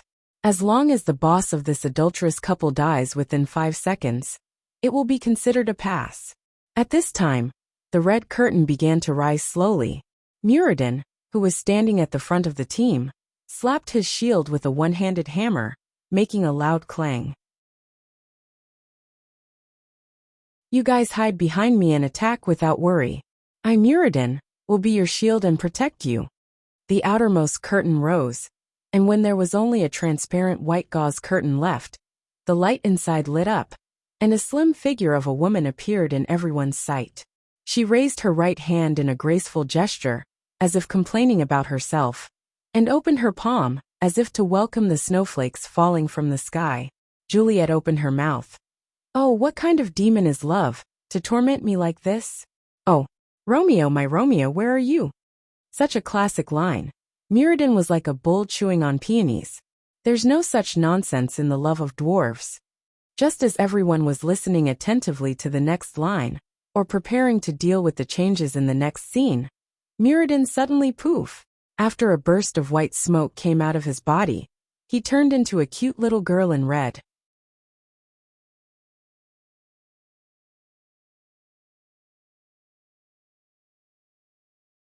Chapter 652. Muradin was a super muscular dwarf. How did he suddenly turn into a Red Riding Hood? Muradin was not some cannon fodder. He was a royal dwarf. There were hundreds of thousands of bronze-bearded dwarves, and besides his brother, he was the best fighter. With deity's descent, all his stats would increase exponentially, and all his resistances would multiply. When deity's descent was activated, he was the synonym of invincibility. In the great battle, Muradin had fought countless orcs. But now, Muradin had actually turned into a little girl with a Red Riding Hood. What the hell was this? Sorcery? Secret technique? Wasn't it supposed to be the love between a beautiful woman and a handsome man? Where was the promised Romeo and Juliet? This time, not only the others, but even Duque was shocked. Because behind the rapidly rising curtain, Duque saw the figure of an incomparably majestic werewolf. There was also a large number of oddly shaped smurf bosses behind him. Juliet appeared as an undead boss, an undead girl named Dorothy, a lion man, a tin woodman, a scarecrow and a witch. For some reason, the handsome Romeo was nowhere to be seen. All the bosses, big and small, were charging over. Chaos. It was all chaos. Originally, only one of the 3 groups of bosses would randomly appear in the Karazhan Opera House. These 3 groups of bosses represented the 3 classical operas that had somehow transmigrated to the world of Azeroth. The Big Bad Wolf and Little Red Riding Hood, Romeo and Juliet, and the Wizard of Oz. But now, it was clear that there were 3 groups of bosses playing at the same time. This meant that Duque's hero team would have to face 3 groups of bosses at once. Protect Master Khadgar, who was outside the stage, was the first to react. With a wave of his hand, at least 20 Einherjars rushed onto the stage. Bang! With a bang, Khadgar's magic and the charging Einherjars were all repelled in an instant. No one is allowed to disturb this sacred performance. No one would have thought that the announcer would easily block the way of Duke's helpers. At this moment, the announcer was like a god.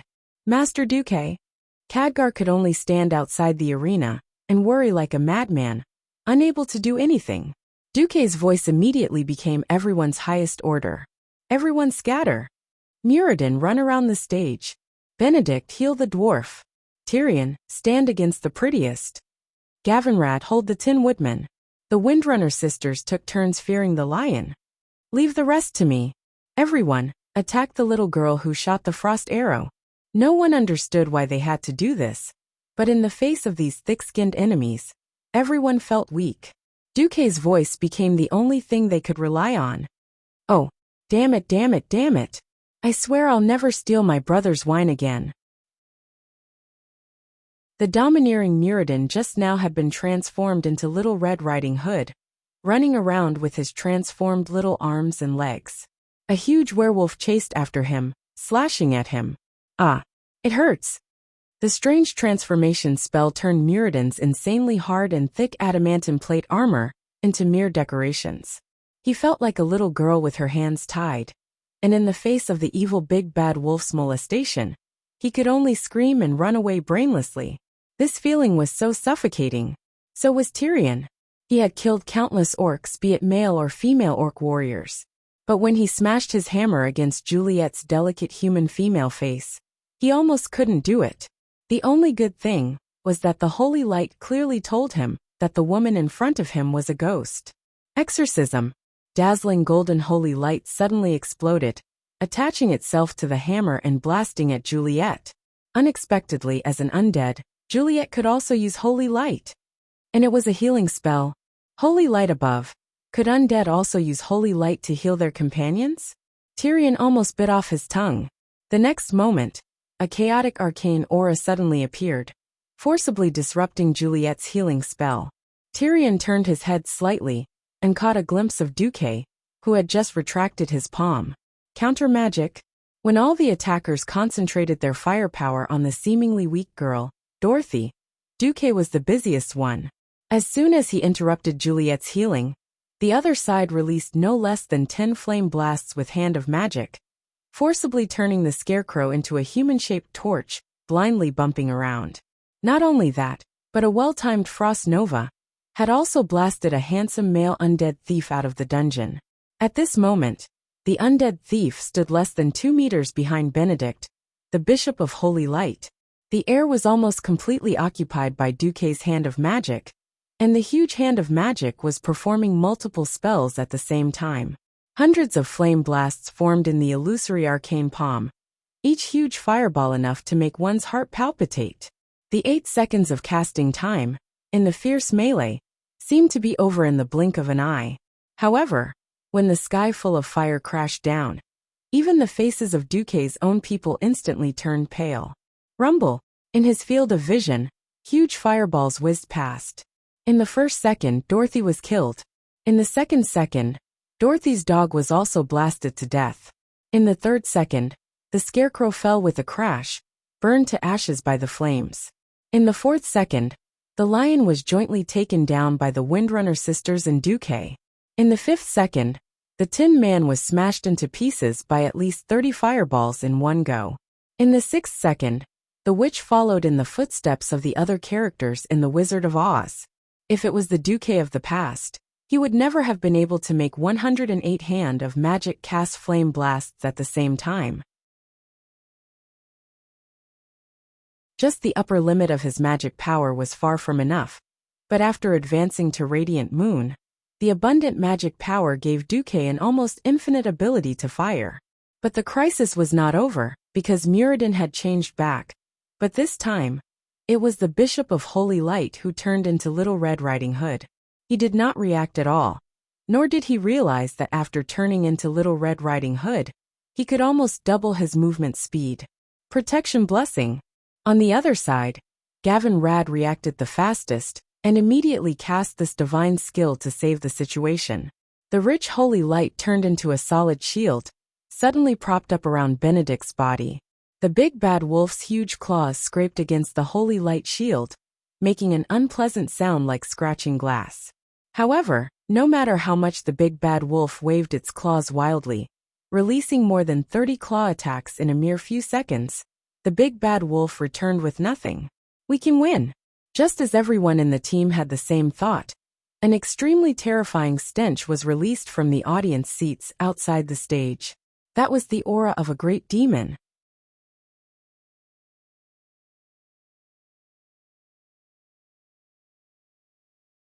Chapter 653. The division of the Eridar race had already happened more than 20,000 years ago. It was long enough for one race to evolve or degenerate into another. That was why the exiled Drenii and Manari, who were later known as demons, had different physical characteristics. The most obvious difference was that Drenii did not have wings. In front of them, the entire opera house and even all of Karazhan was shaking. If it was a normal person, they would not even be able to stand properly. Under everyone's shocked gazes, a portal that looked like a black hole suddenly opened in the ordinary auditorium of the opera house. Countless items and wooden benches that were more than 5 meters long were all sucked in. Not only the first floor, but also the curtains hanging on the huge pillars, the decorations on the balconies of the 2nd and 3rd floors, and the mess of tableware and wine utensils were all sucked into the air. This scene was like the end of the world. When the violent shaking stopped, a huge pure black portal with a diameter of at least 40 meters officially opened.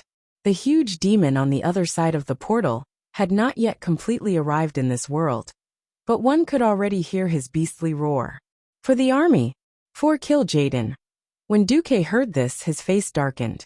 Just from this slogan that he had heard countless times, he knew exactly which big demon had come. The wild boss Kazak who had tricked countless teams in the game. At this moment, if Duque still did not understand everything, then Duque was an idiot. He had been tricked. Ever since he had tricked Sargeras, the Burning Legion had long regarded him as a great enemy. The invasion of Karazhan this time was also a conspiracy that did not exist in the original history. First, he had a big demon touch the spatial barrier of the world of Azeroth, gently provoking the nerves of the dragon aspects. It sent a signal that said, "I may come to attack you, be prepared." Then, when Duque came to deal with the outside, he first had to deal with the inside, and the spy hidden in Karazhan made his move. Duque did not know who the demon was or where it was, but it must be in Karazhan. Otherwise, there was no way to explain why Kazak would come when he had brought a group of Alliance heroes to clean up Karazhan. Perfect timing, perfect conspiracy. In the end, as long as Duque and the others were all killed here, Karazhan would become another bridgehead for the Burning Legion to attack the world of Azeroth. Defending a dark portal that could be activated at any time had already exhausted the Alliance's energy. What about another Karazhan that could attack at any time? This horrifying scene was unimaginable. At this time, Duque saw that his Einherjar soldiers had already rushed to the front, ready to fight to the death. Duque admired the courage of these brave soldiers, but not this time. Retreat! Retreat! All Einherjar retreat! The opponent was Soul Catcher Kazak. Let the Curator and the Virgin Saintess come. Soul Catcher was a name Duke made up. However, Kazak had a skill called soul capture. If any person or monster was near Kazak during the battle, Kazak would immediately resurrect on the spot with Faith Spring, instantly restoring his HP to full. Back then, Duke had suffered the most because Kazak had dropped a very important item. As a result, the entire guild had no choice but to fight him with their lives on the line. Duke didn't know if the Kazak of this world had such a shameless move, but it was better to believe it than to not believe it was definitely not wrong. Let's go. Khadgar's handsome face was filled with unwillingness. Out of trust in Duque, he gestured, and the Einherjar soldiers quickly retreated from the opera house. It was the end of the world outside, but there was also a fierce battle inside. Without Duque's urging, almost everyone was using all their strength to attack. Thanks to Duque and Ronin's crazy firepower, the 6 bosses of the Wizard of Oz had already fallen. Don't panic. Control Romeo and Juliet, kill the werewolves first. If you can't catch the werewolves, open fire. No one knew how Duque knew how to deal with the enemies, but this did not affect their trust in Duque. If not for Duque's command, the team would have been reduced when the enemies swarmed them. Everyone was in a sorry state, and the big demon that was about to come out made everyone nervous. But these were all heroes in the alliance, and the more nervous they were, the calmer they were. Seeing that they could not help, Gavin, Rad and Theon looked at each other and used sanction to knock Romeo and Juliet unconscious. F***ck. The 5 Silver Saints were so strong that they could even knock out bosses? At this time, it was Sylvanas' turn to become Little Red Riding Hood. Looking at the dignified Queen Sylvie turning into a little blonde loli, Duke actually had the mood to burst into laughter. Queen Sylvanas used the agility of a ranger to escape while glaring at Duque. Duke snickered, but his hands did not hold back. Everyone opened fire. Aurelia and Sasha immediately used rapid shooting. A purplish-blue arcane light erupted from Duque and Ronin's bodies like a volcanic eruption. Ronin used the ultimate arcane skill, Arcane Energy. Duque used the top-tier metamagic ability, Arcane Energy Storm. But after Duque became a Radiant Moon Archmage, the effect changed. After activation, spell damage would increase by 200%, mana consumption would increase by 100%, and the effect would last for 20 seconds. The power and mana consumption would increase, but the duration had to be shortened. This was because such a terrifying ultimate skill was a huge burden, even for a Radiant Moon Mage's magic circuit. At the same time, the accessories on their bodies were activated again. When unruly will and cruel tricks were activated at the same time, the audience felt like they were listening to a singer sing a song. It was as if the song had reached the highest note, but at the next moment, it went up an octave higher. They climbed to the peak, only to see an even higher mountain behind the clouds. There was a mountain higher than the one before, and the peaks were endless. Especially when Duque poured all his mana into the 108 mage hands to cast Flame Blast. Everyone could vaguely hear the terrifying roar of thousands of warships firing at the same time. Bang! The stage was as bright as day, and almost everyone could not open their eyes from the blazing light. This was the first time Sylvanas' face lost all color, even though she knew that those larger flame explosion fireballs weren't aimed at her. That scorching aura, that terrifying feeling of death brushing past her made her scalp go numb, her entire body covered in goosebumps. Duque, if I die, prepare to be single for the rest of your life. Queen Sylvanas finally could not help but curse. Chapter 654. History often said that Sylvanas was the most rebellious among the Windrunner sisters. Duque did not feel anything about that, but he did now. I haven't hit your head yet, have I? Why are you panicking? Duque could not stand Aurelia and Sasha's nervousness, as if the one who was going to kill Sylvanas was not the ferocious wolf behind her, but Duque. Duque knew that Aurelia hated the orcs because her brother, Rira's Windrunner, was killed by the orcs. He also knew that if anything happened to Sylvanas, his sisters would say goodbye to him. But Duque was furious. Duque retracted his 10 fingers, and the fireballs that were already close to Queen Sylvanas got even closer. Queen Sylvanas felt like she was about to pee her pants. That's right. She was only a high elf ranger, not the forsaken queen in history. She would feel pain if she got hurt, and she would die if she got hurt. Originally, rangers relied on high agility and evasion to survive, but now she was a weak little Red Riding Hood who had nothing but her quick feet. Looking at the overwhelming fireball rain that covered the sky and covered the earth, there was no gap at all. Queen Sylvanas almost suspected that Duque was trying to kill her on purpose. Not just Queen Sylvanas, but the other two sisters were also so nervous that their hearts were in their throats. Time seemed to have frozen. Duque's astonishing control over his spells, that far surpassed that of a level magician, was on full display. 36 pyroblast fireballs shrunk the moment they touched Little Red Riding Hood. They shrunk from the size of a water tank to the size of a fist, but that did not mean they were weaker. The fireballs that were as bright as the morning sun suddenly became brighter than the afternoon sun. These fireballs were like living creatures. They even dodged Little Red Riding Hood's transformation into a tall and slender elven beauty, passing through her hair bun, ears, neck, armpits, and even her crotch at high speed. In the next moment, all of them landed on the big gray wolf behind Queen Sylvanas. There was no thunderous explosion, only a series of silent impacts. It was as if someone had smashed a heavy hammer into a large, berserk werewolf's body. Sylvanas looked back and saw the 36 fireballs combine into one and fiercely hit the big bad wolf's belly. Then, they suddenly shot up and hit the big bad wolf's chin. Finally, they made a circle in midair and landed on the big bad wolf's face. The lightning-fast fireball attack was too much for the eyes to take in. If it weren't for the Rangers' dynamic vision, they wouldn't even know what was happening. They would only think that an invisible giant had punched the big bad wolf, with a gorgeous combination of punches. The three Windrunner sisters watched with their mouths agape as the big bad wolf was blasted into the air, where it suffered the combined attacks of the 108 hands of magic and Duque and Garanon. Each of Ronan's arcane missiles was as big as a basin.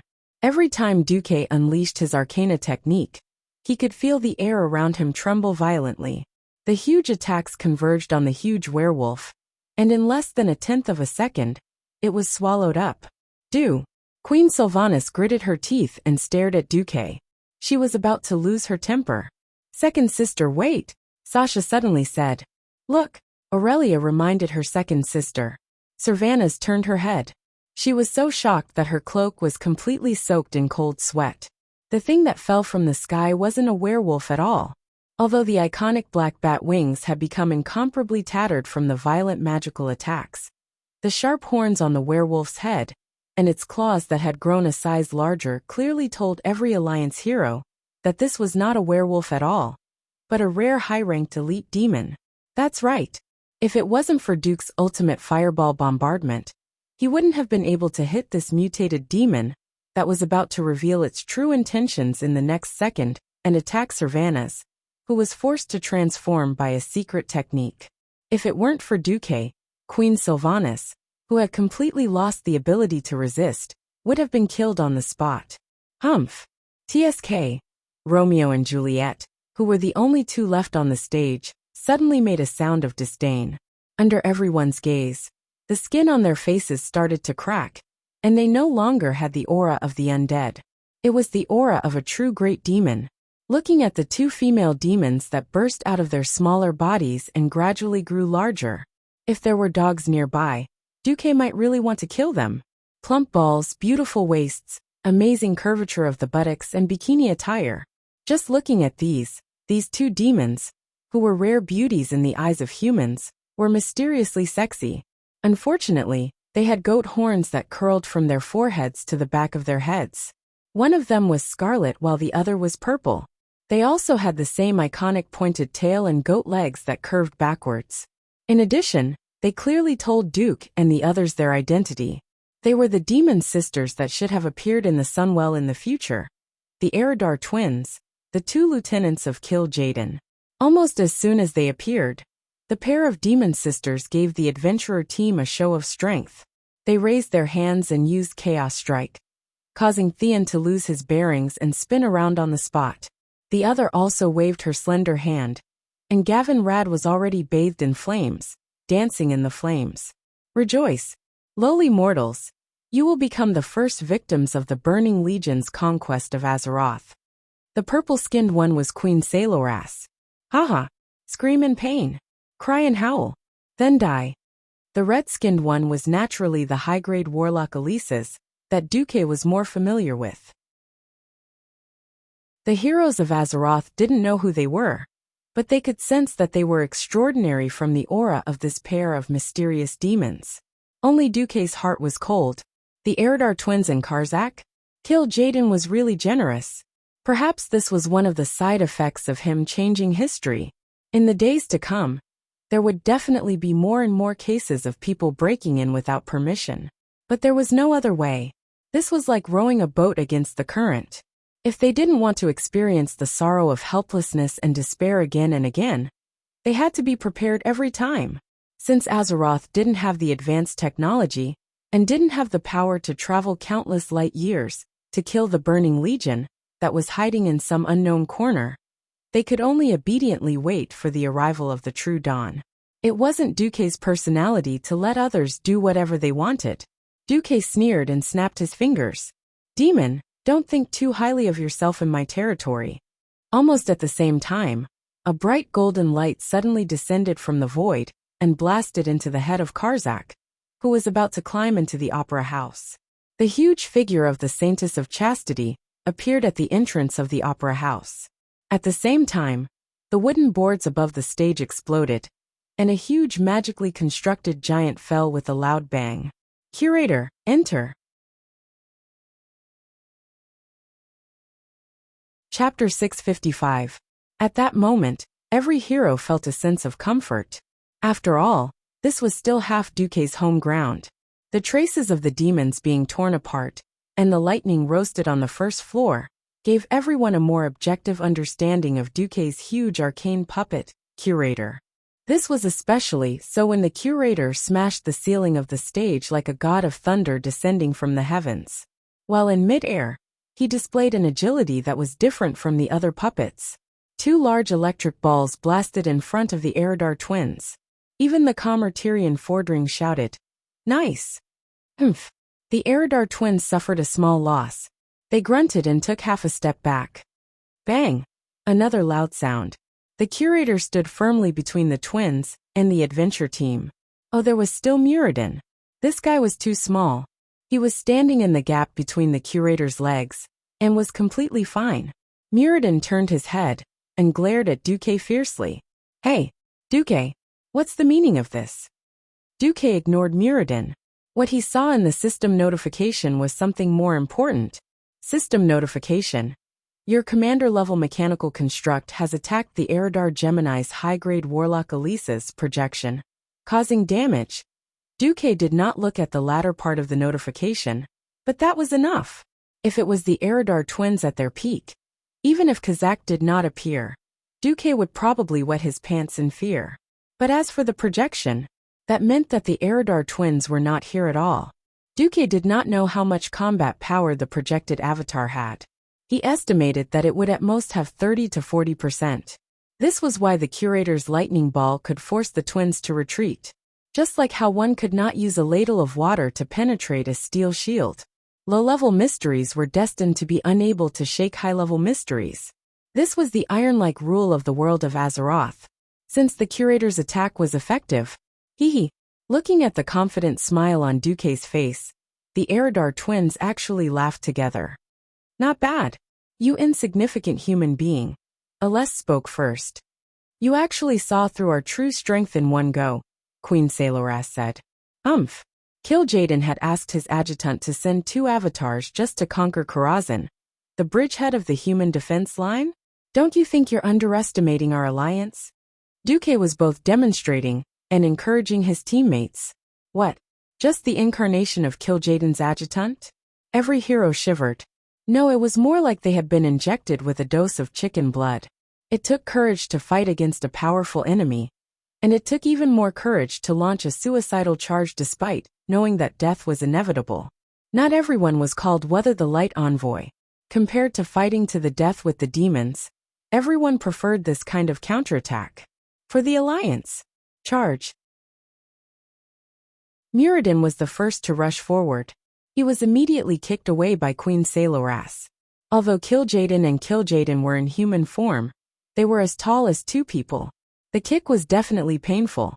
Muradin flew out with his heavy armor, like a fly ball hit by a baseball bat.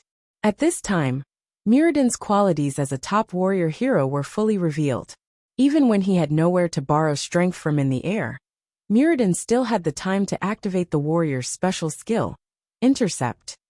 Using up a stream of fury, which was the source of the warrior's strength, Muradin, the dwarf, suddenly kicked with his short legs in the air, causing the air under his feet to explode. He turned into a stream of light and rushed towards Queen Sailoras again. Not only did he use Intercept, but Muradin also grew larger at high speed in the air. When he was about to hit Queen Sailoras, he had become a short, fat giant with a height of more than 2.5 meters and a body width of nearly 4 meters. His entire body was covered in a metallic silver color, the dwarf's godly skill, Avatar. Lifting his leg that was thicker than an elephant's leg, Muradin, who was flying back at high speed, kicked Queen Sailoras in the face. The huge silver foot left a black footprint the size of a basin on the queen's beautiful face. Ah! With the queen's scream, the proud demoness was kicked away. Next to her, the curator also slapped the high-grade warlock Elises. The curator's explosive attack, which could use the power of lightning to accelerate for a short period of time, also made Elises uncomfortable. The queen was only sent flying for about 3 meters, but the demon warlock was sent flying for nearly 10 meters. Duque instinctively felt that something was wrong, because he saw Elises, who had been sent flying into the area belonging to the back door of Karazhan, take out a brazier, raise her hand, and ignite a handful of dust-like things. Not good. Curator, stop him. Under the synchronized control of the system elf, the curator showed his greatest agility. Unfortunately, he was still a step too late. Elises had a sarcastic expression on her face. At this time, she actually still had the mood to recite Romeo's lines. Are you trying to provoke me? Then come on. Right. For these arrogant and intelligent demons, every resistance from insignificant humans was a challenge to their supreme status. If it weren't for the spatial barrier that the Titans of Creation had set up for Azeroth, the Burning Legion would have easily conquered this world through the portal. With the casting of this high-grade demon warlock, everyone in the adventure team could clearly feel that an ancient creature was awakened in the distance. Useless bug, let me show you my power. The iconic line made Duque's face sink even more. This guy was Karazhan's boss, Nightmare of the Night. Just as the curator controlled by the system elf reached Elises, a huge bone dragon that was bigger than the curator and covered in dark flames suddenly broke through the thick wall and charged in from outside Karazhan. The two behemoths collided into each other without any fancy moves. Their wild battle quickly turned the backdoor area, which had already collapsed a lot, into ruins in the truest sense. On this side, Queen Sailoras was at a disadvantage.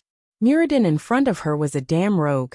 After activating Avatar, not only did all his attributes skyrocket, but he also didn't suffer from negative statuses such as confusion and dizziness. His resistance to almost all elements was so high that it was outrageous. Except for one attribute, Holy, Muradin was not invincible.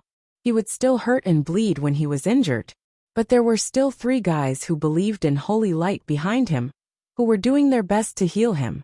Seeing that they couldn't stop Queen Sailoras, the 2 paladins also temporarily became healers, injecting holy light into the big dwarf as if it was free. Queen Sailoras was enraged and suddenly shouted, "Come out, Nethervoid Dragon!" A new portal suddenly opened in front of the Saintess of Chastity, who was about to rush to Kazak's portal, and an illusory blue dragon appeared.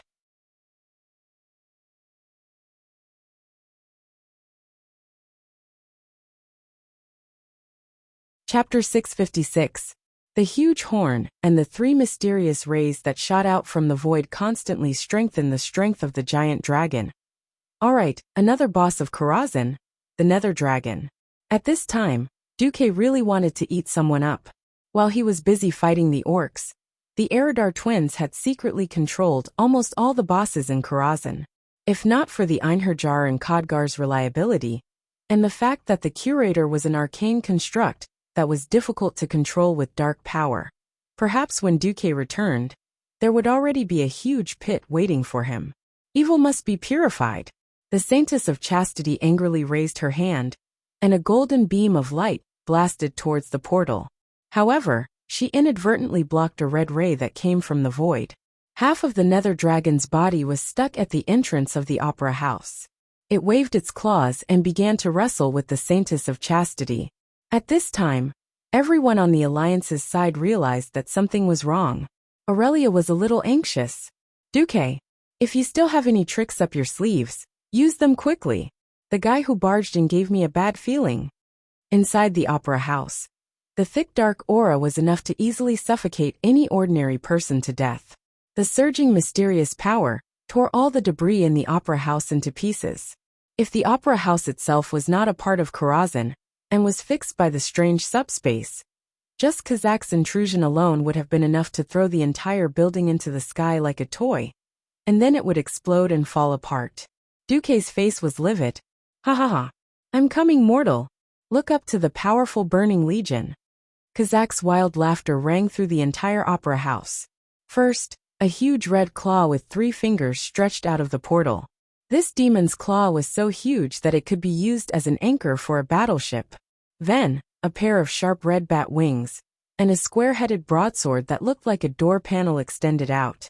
Finally, there was the iconic horned head and the ferocious face of the demon. However, perhaps because of the venue, Kazak could not completely enter this space. The Kazak that appeared in front of everyone only reached his waist. Even so, that terrifying evil aura had already spread out in all directions like a shockwave.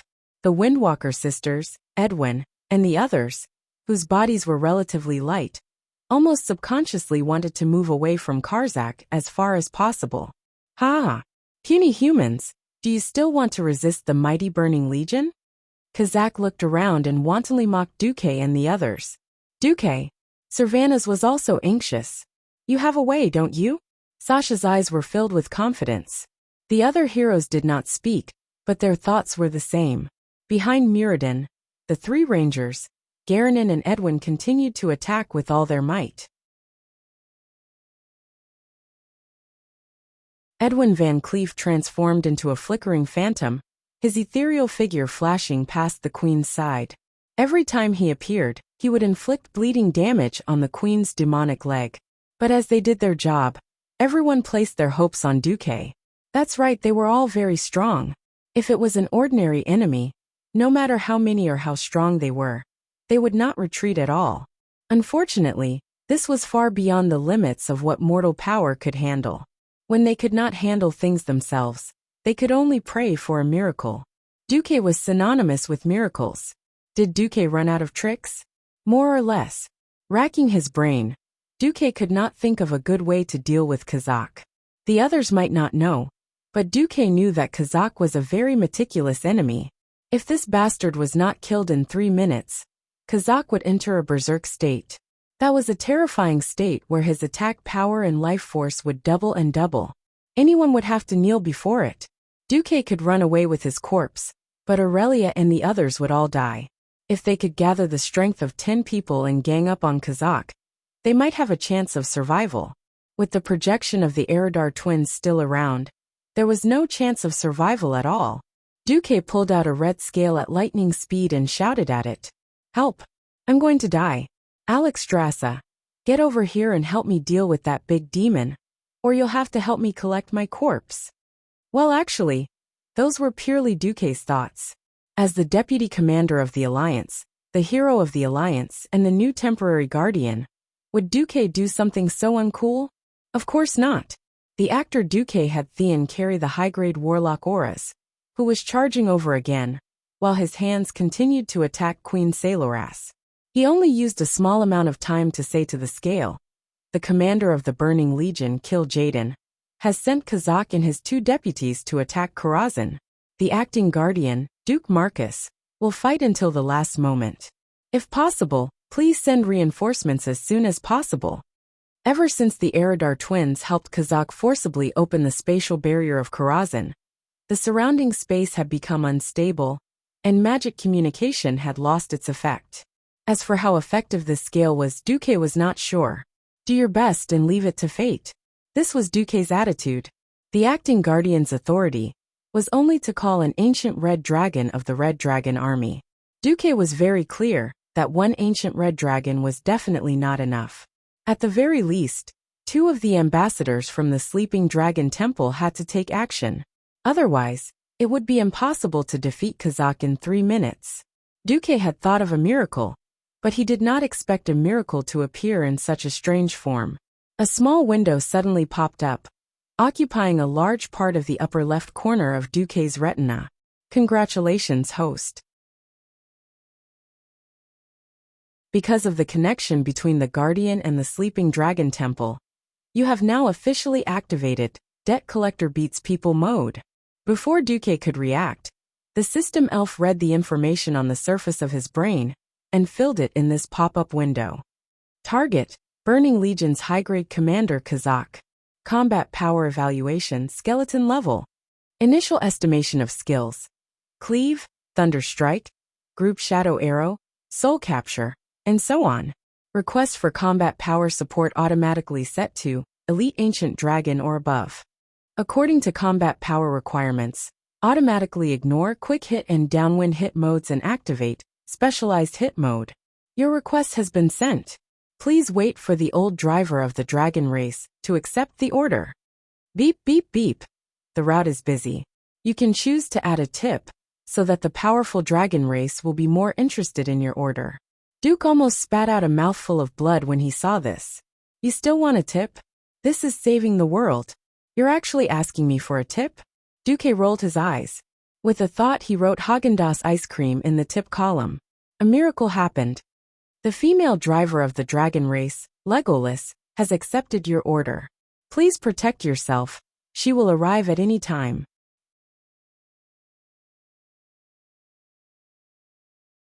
Chapter 657. Huh. Dragon Tribe driver Legolas? Who is that? Why does it sound so familiar?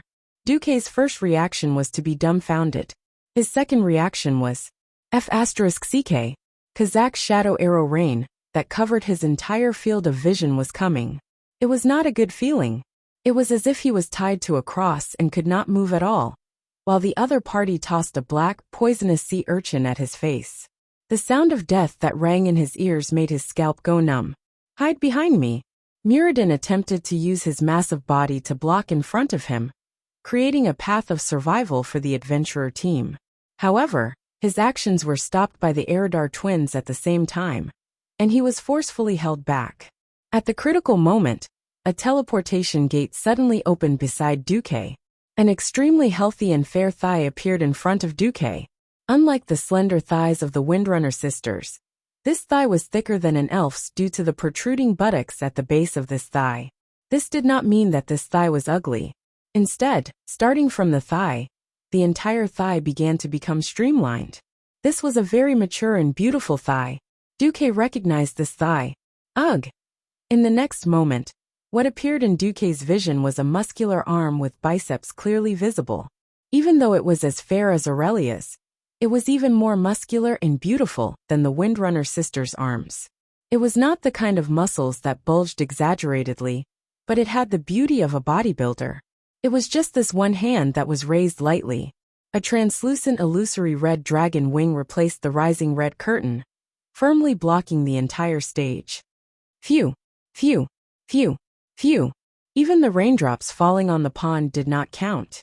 The storm-like shadow arrow rain did not even cause a ripple on the illusory dragon wing. It was a collision that was even more exaggerated than an egg hitting a rock.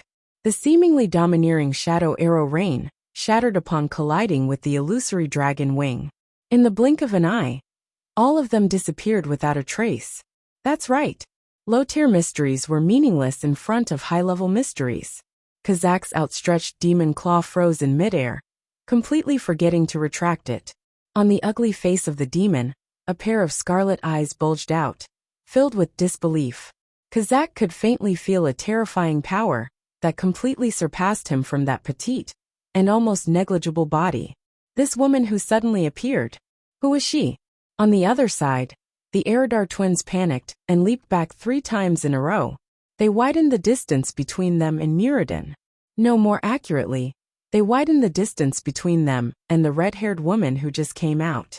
The heroes of the adventurer team also looked at the great god who had suddenly appeared in shock. Yo, I'm coming.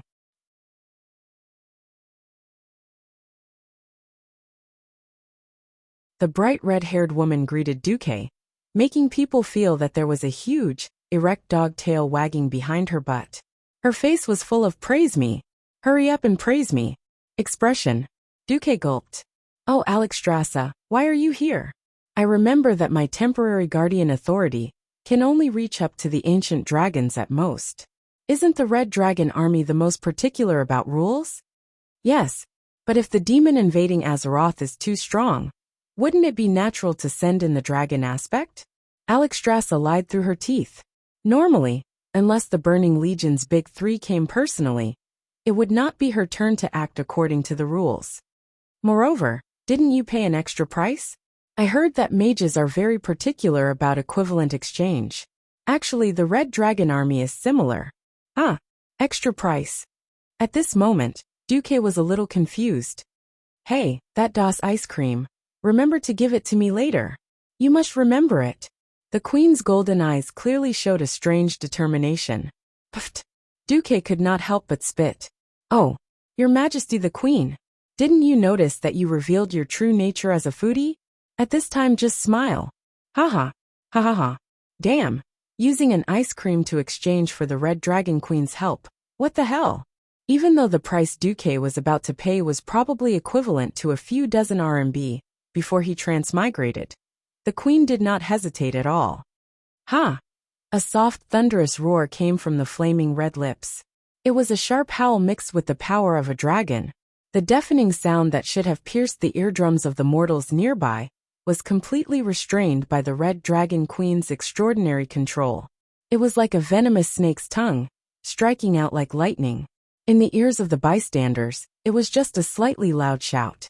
But in that instant, the Eridar twins' incarnations were completely disintegrated into spiritual particles by the sound wave and dissipated in the wind. Unexpectedly, Romeo and Juliet, who were supposed to be bosses, did not disappear on the spot. Instead, they broke free from their possession and shouted their last lines. Romeo shouted, "You killed me, and you're so proud." Juliet said, "Ah, good knife, this is your scabbard. Stab it and let me die." In the end, the two fell dead. Duque was speechless. Spectators from 2 to 9 were speechless. On the other side, Kazak felt that something was wrong. Even at his peak, he might not be able to withstand Alexstrasza's attack. Furthermore, he only came with half of his body. Because of the spatial barrier, he only had half of his strength. The Eridar twins were just projections. Their deaths were not to be regretted. Even if they were killed by the Queen's sound wave, they would at most lose a few % of their souls. Kazak had come in person. At this moment, Kazak wanted to cry himself to death in the toilet. Ah! As he shouted, Kazak made his last struggle. The sword in his hand that was more than 10 meters long drew a cold arc in the air. He used all his strength to slash at the Red Dragon Queen in the middle of the stage. Disdain flowed out of her golden eyes. She walked forward casually, feeling completely defenseless. Her steps were so light that it seemed like she was going for a picnic. It was not like a warrior's footsteps at all. Kazak almost couldn't help but laugh. For the first time, he saw the light of victory. Yes, dragons were indeed powerful creatures. Their bodies were also top-notch. The Red Dragon Queen's almost limitless healing ability was also very overpowered. But so what? Kazak laughed maniacally in his mind. Fool! How much strength can you use in your human form? I, Kazak, will be taking the head of the life-giver Alexstrasza. Kazak left this sentence in his mind and attacked with all his might. The sword, which was already faster than a mortal's dynamic vision, actually burst out with a short but powerful aura and exploded with a second acceleration. The sword cut through the void and slashed at the Queen's neck, At this moment, Alexstrasza suddenly said, "My ice cream." Chapter 658. Ice cream? What's that? Has the famous Red Dragon Queen gone mad? Kazak's face showed a hint of mockery. Demons were very realistic, and would not be soft-hearted just because the other party revealed a flaw. No one expected that the speed that was already at the peak of the peak could be accelerated a third time. If one had to describe the speed before this move, it would be lightning. When one saw the light, one's head would already be struck by lightning. However, after 3 times of acceleration, one's perception was almost in the realm of spatial folding. This attack speed, even Duque, who had absolute confidence in the Red Dragon Queen, could not help but be shaken at this moment. Be it demons or dragons, they were all races with outstanding talent. Success was 99% sweat and 1% genius. In fact, there were many beings who were willing to give up the 99%, but most of them lacked the 1%. Those who had the 1% were already envied and hated by others. Yet this fellow was willing to put in 10 times the effort of a mortal. Kazak's sword was just that fast. Whether it was the angle, the strength of the force, or the perfection of the demonic power, everything was impeccable. This was no longer a simple talent. Without millions of practice, it was impossible to have the power to step into the realm of the extraordinary. Haha, I'm going to kill Alexstrasza. Kazak was very sure. Unfortunately, what happened next made this great demon, who had experienced countless battles, dumbfounded. If Alexstrasza used the advantage of her petite body to dodge at the last moment, causing the sharp slash of the beheader sword to miss. If that was the case, perhaps he could admit that he had underestimated the agility of the dragon aspect in human form. But the Red Dragon Queen only raised 2 fingers. Yes, she used the tips of the slightly sharpened scarlet nails on her index and middle fingers to easily catch Kazak's terrifying attack that seemed to transcend space. Just by looking, it was obvious that this terrifying giant sword was more than 10 meters long and weighed in the unit of tons. However, the queen seemed to be picking up a fallen flower petal, so gentle and satisfied. Kazak's huge body, which was several stories tall, and the queen's standard human body, staged the greatest irony on the stage of this Karla hymn theater. It felt as if the air, no, the entire space-time had been completely frozen by this attack. Kazak wasn't the only one who was desperately trying to inhale air into his lungs. Duque and the others were doing the same. How is this possible? It was very interesting. Both sides let out the same cry of surprise. Soon after, the team of adventurers started to pant so low that it was almost inaudible. At this time the Red Dragon Queen emphasized, "I want it today. What do you want?" Even Duque, as the person involved, took a full 3 seconds to realize that this was connected to the previous "my ice cream." This foodie actually said, "I want the ice cream today." Duque pointed at Kazak in annoyance. "The faster you get rid of this guy, the more time I have to get your ice cream." Even though Duque was clearly talking and laughing with the queen, Kazak was deeply afraid of the unparalleled sense of control that Duque and the queen exuded during their conversation. The queen's eyes moved, and the aura that burst forth from her gaze seemed to make this big demon feel as if the sky and earth were collapsing. Yes, whether it was the sky or the earth, it was all on his side that was collapsing. The surrounding temperature suddenly rose by more than 20 degrees. Even the air was buzzing, as if some invisible, mysterious power was rippling through the entire theater. The next moment, Kacha, a crack suddenly appeared on the portal around Kazak's waist. Immediately, an illusory dragon head appeared right above Kazak's body. The vanguard and commander of the Burning Legion could only watch in despair, as the translucent dragon head suddenly spat out a terrifying dragon's breath of over 10,000 degrees. Asterisk whoosh. Asterisk the dragon's breath that could burn everything turned into a huge pillar of fire and poured down on Kazak's head. There were no splashes of flames, and there was no magma. Under the extraordinary control, every drop of dragon's breath that tried to leave the range of the fire pillar was pulled back and continued to burn the body of this big demon. On the huge body that was several stories high, The hard skin of the demon was quickly decomposed by the high temperature. The strong muscles rapidly withered, and the strong bones were charred black at a speed visible to the naked eye. In less than 5 seconds, this big demon that could turn the whole of Karazhan upside down was dead. Huh? Alexstrasza suddenly frowned. What? Damn, most of this guy's soul did not pass through the portal. He escaped. The queen spat angrily. Duque did not care too much. That's right. Demons are all like this. They seem very fierce. In reality, they are more afraid of death than anyone else. Duque's conclusion caused the people around him to burst into laughter. The queen raised her hand, and a huge translucent dragon claw appeared in midair. It grabbed Kazak's remains, and pulled the entire demon corpse out of the portal for her.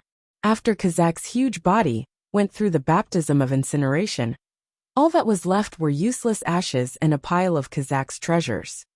Duque, do you want it? The queen did not care about these things, so naturally, Duque took advantage of it. Yes, why not? It's only fair to kill the enemy and take the spoils of war. Defeating the boss without looting the corpse? That was a crime in every sense of the word. I'm committing a crime. Even though Duque was recognized as a black hand in the game in his previous life, he would not give up on looting the corpse. As for the black hand, one had to have the ability to defeat the boss to be qualified to be a black hand. If you don't let me lead the group, you won't even have the chance to see the black hand looting the corpse. The evil Duque firmly defended his black hand actions in the game.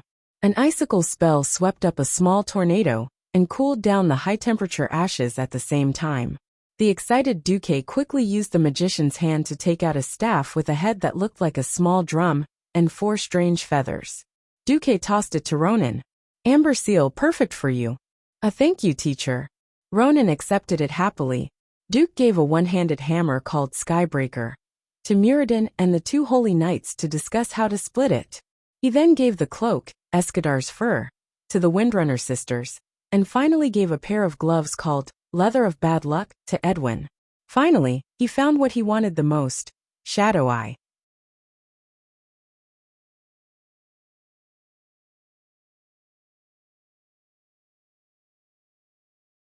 Chapter 659.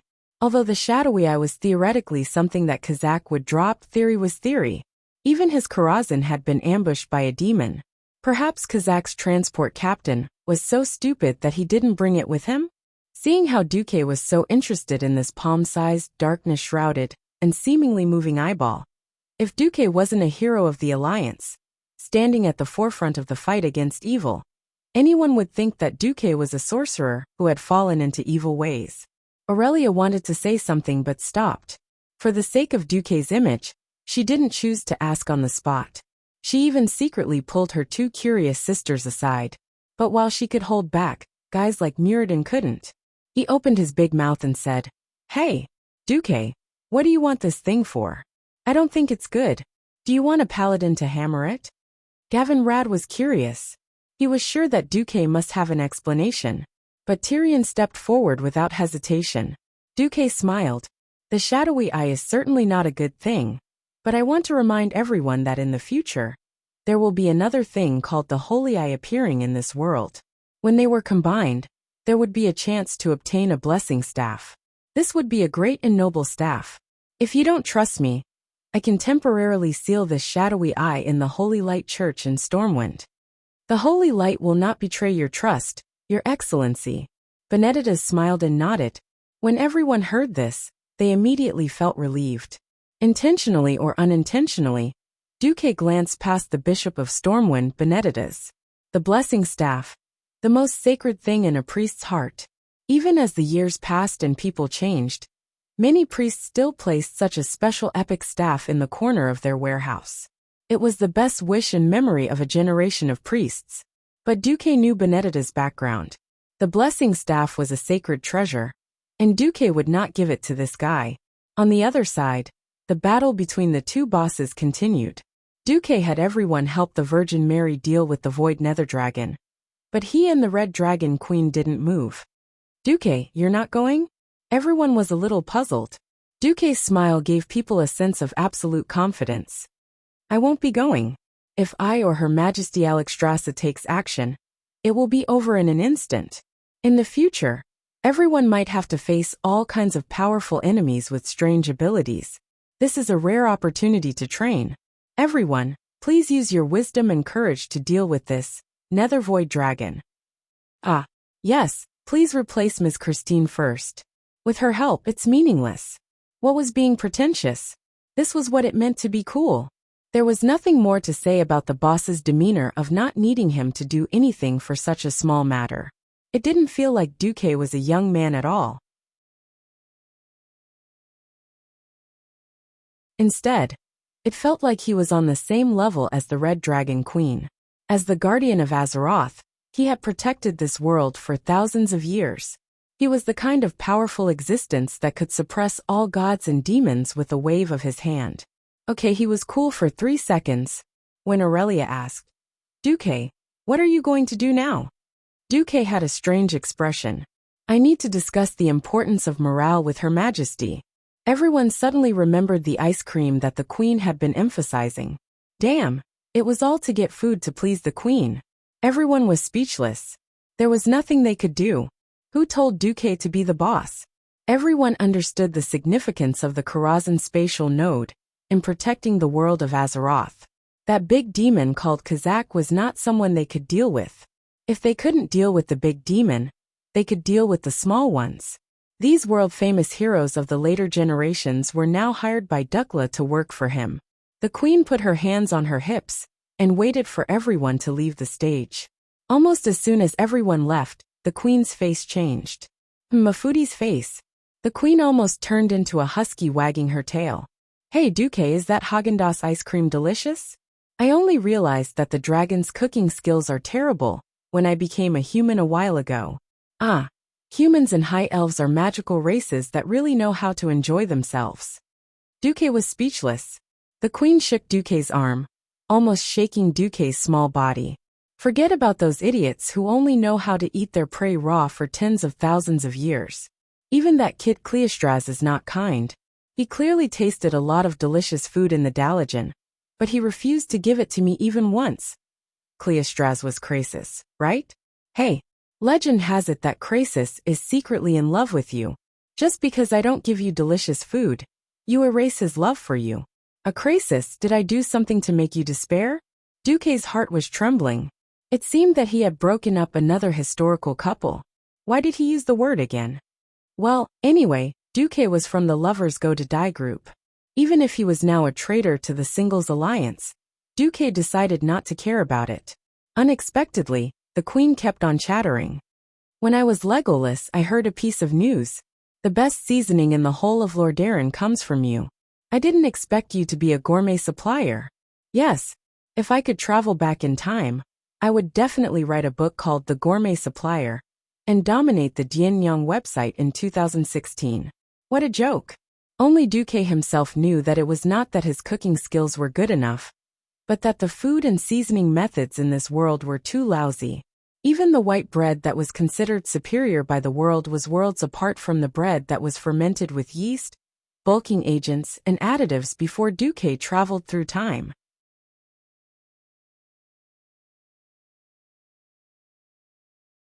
Because of transportation, salt was not available in many places. There was no butter, no peanut butter, and they had to eat dry, tasteless bread every day. Duke was too lazy to complain about all kinds of terrible things. At that moment, Duque became the master of China.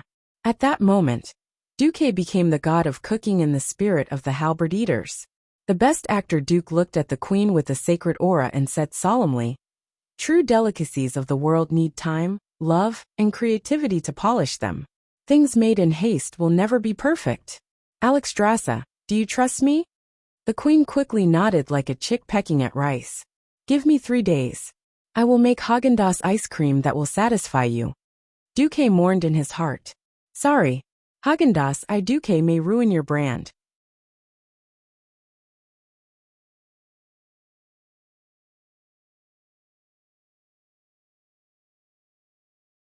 Chapter 660. Logically speaking, There was a reason for everything's success. So big that humans dominated the earth. So small that the success of Haagen-Dazs ice cream.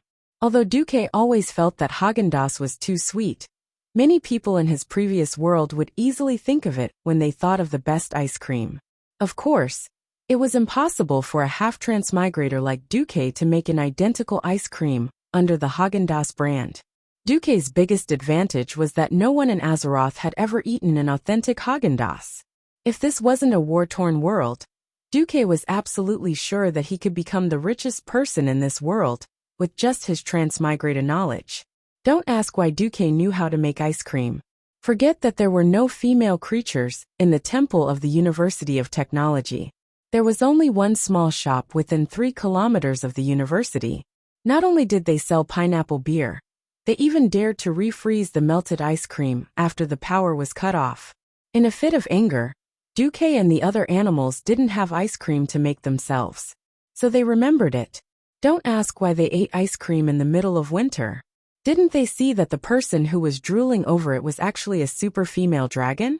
Her stomach was full of stomach fire. Dragon breath. How could it not be hot? That wasn't a problem at all.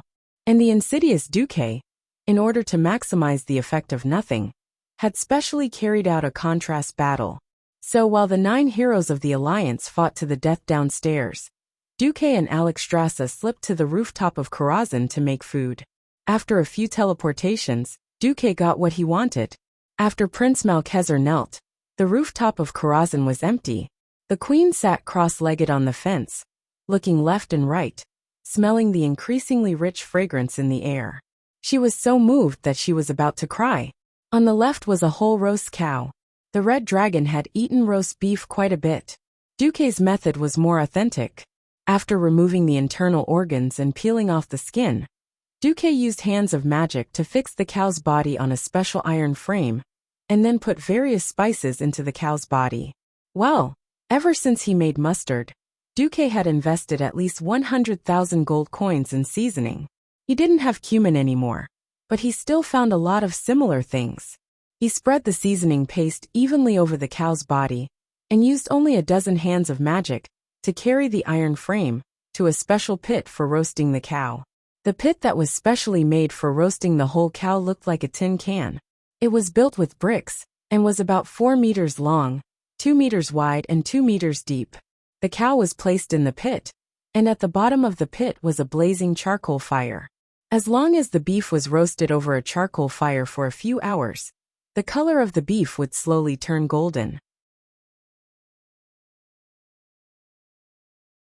The golden color signified a bountiful harvest, which meant that the whole beef was cooked.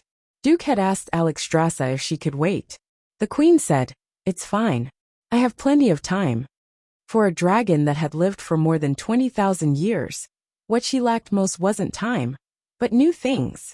Duque suddenly realized that the gadgets he brought from Earth that couldn't be found in this world could be very attractive to these guys, who had almost infinite lives. Fine. The food supplier Duque went back to work.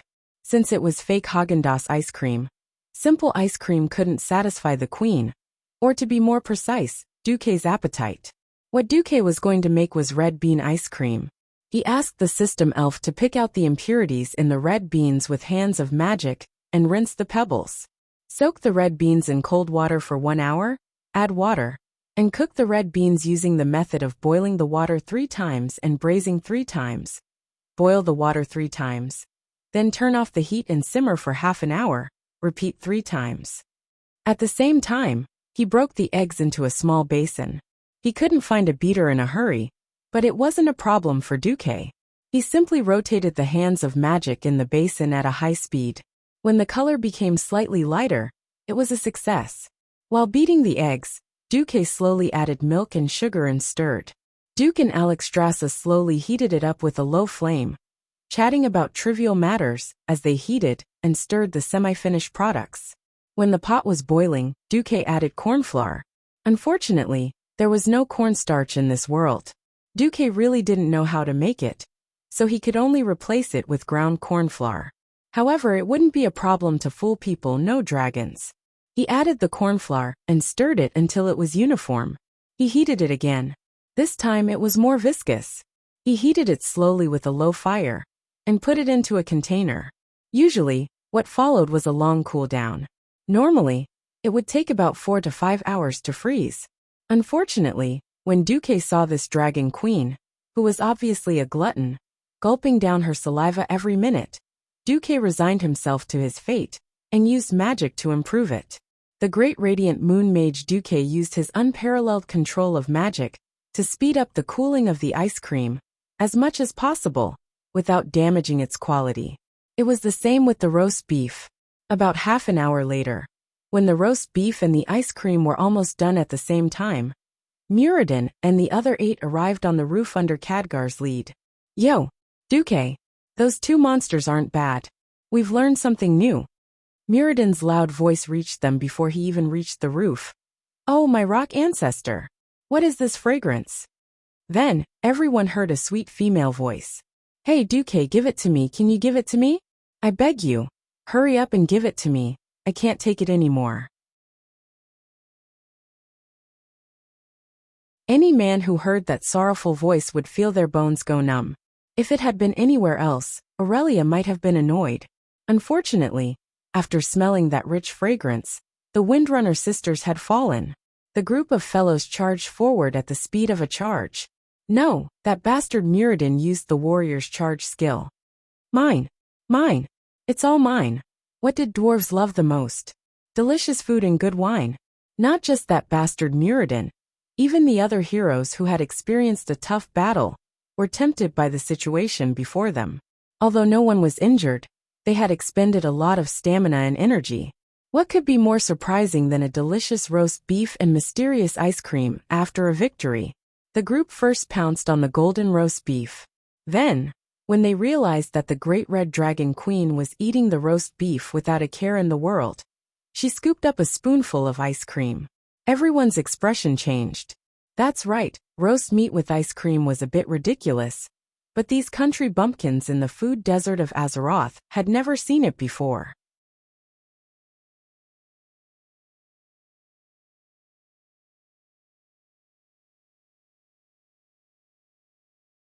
Chapter 661. Soldiers who had been on the battlefield knew the value of good food.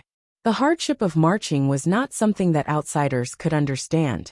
Walking in dense forests, if they had enough energy, they could shoot some prey and have a sumptuous meal. When marching to places like the Burning Plains or the Cursed Lands, the experience was enough to make people want to die. It was not that there was no prey, but would anyone dare to eat those monsters that had been corroded by dark energy? Moreover, roasted meat could not possibly be as delicious as Duque's whole roasted cow. What else was there to care about in war? It was already good enough to stay alive. Did they not see that even the crown prince of Kurtalis had died? Other than the Dalajan's pharaoh who could not sleep well, eat well, and would not work if their babies were not happy, the entire alliance, from soldiers to generals, did not care so much. But this did not mean that they had no need for good food. Kings and nobles would carry spices in private. Yes, it was something from Duque's side. At the height of the war, the alliance had a saying about the golden plant. It meant that Duque's spices were more expensive than gold. Of course, it was not because Duque was so expensive. It was because of the unscrupulous merchants. The big shots of the alliance naturally had Duque's supplies. But the nobles below were not so lucky. This was where Duque was smart. Others profited from war and were criticized by everyone. But when Duque made a fortune, no one could complain. Because in terms of armaments, Duque was absolutely selfless and did not skimp. But food and spices were not necessities, right? They were luxury goods, right? Yes, those unscrupulous merchants mentioned above were all secretly Duque's people. You could choose not to buy. No one would force you to buy. It was just that other people ate well and drank spicy food, while you could only eat tasteless white bread. Don't blame other nobles for looking down on you. Faced with spices that were inflated by unscrupulous merchants, good nobles would cry and dig into their wallets. After fighting a big war against the beastmen, the nobles' wallets had shrunk, except for Duque. As for how much money Duque had, he did not know. After 10 million, Duque stopped counting. Alright, I'll set a small goal. Before Nazul arrives, I'll earn 100 million from him first. At this time, because Karazhan had isolated part of the space, there was no cold wind blowing in, so it became a very pleasant thing. The group of heroes ate barbecued meat, drank wine, and looked at the beauties eating ice cream in the middle of the ice and snow. Actually, Duque's ice cream wasn't that amazing. According to his standards, it was about 60% of the original version. The fragrance of the milk was enough, and the taste of the red beans was also not bad. The white sugar added was not refined enough, but it was still passable.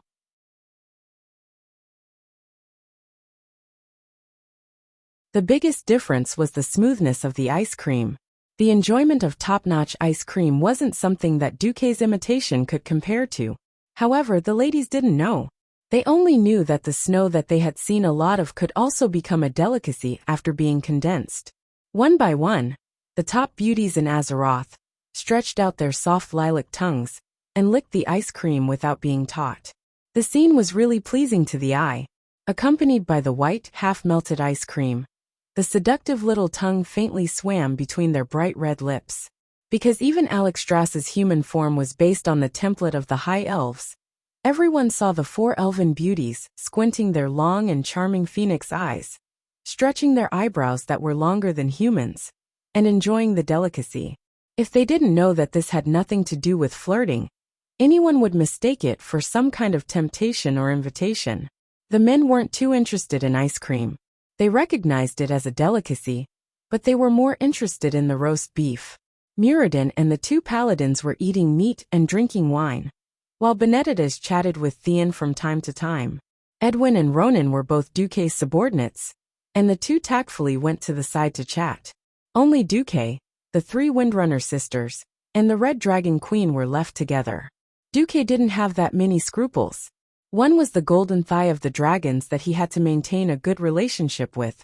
Two were his own women, and Servanas, who was both his sister-in-law and sister-in-law. Duque didn't mind. Unlike the foodie Alexstrasza, Aurelia seemed to be a bit upset that Duque didn't bring out such delicious food earlier. When it came to food, Aurelia gave in to the queen, but her words made the queen choke. "It's fine, your majesty, eat more. I'm by Duque's side anyway. When we sisters want it, Duque can make it for us." The queen's eyes were plaintive. Sasha, on the other hand, didn't pay any attention. Seeing Duque looking at her, Sasha returned a slightly seductive look. She glanced at Duque in a seemingly calm but flirtatious manner, then gently licked the ice cream on her seductive red lips. She narrowed her eyes slightly and began to concentrate on melting the ice cream in her mouth bit by bit. Servanas was extremely conflicted. She looked at Duque, who was both her brother-in-law and her brother-in-law. He wasn't particularly good at fighting, but every time he did something earth-shattering. At the age of 17, he led the entire alliance and won one great battle after another. Not long after he killed Nesario, he came to borrow the Red Dragon Queen's hand to kill a greater demon. If she really wanted to choose a man who was not inferior to Duque, she really couldn't find one. However, as the most rebellious of the Windrunner sisters, Servanas was disdainful of her third sister's private proposal to get close to Duque.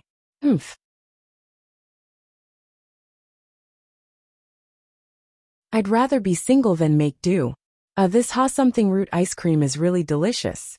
On the other side, the queen had already turned her resentment into appetite.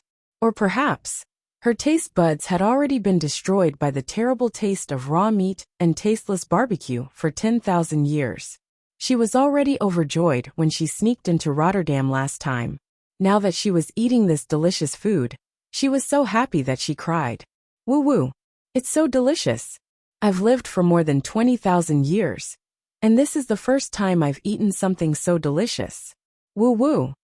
The queen had actually learned the master-level ice cream eating godly skill. It wasn't just her exquisite ice cream eating skills, but also the intoxicated expression on her face, as if she was about to orgasm. It gave Duque a strange sense of comfort. Perhaps every chef hoped that their customers could truly enjoy the fruits of their labor. This wasn't some kind of acting. Duque had once seen a set of Spirit of Drugs. Oh no, Spirit of Halberd Eating manga. The women in it would feel numb all over when they ate something delicious. At that time, Duque thought it was exaggerated. He didn't think that he would actually see it in real life now. This wasn't acting. The intoxicated expression of the beauties in front of him was the truest reflection of their feelings. Suddenly, a system notification appeared. Congratulations, host. Your reputation in the Dragon Slumber Shrine is now worship. Huh.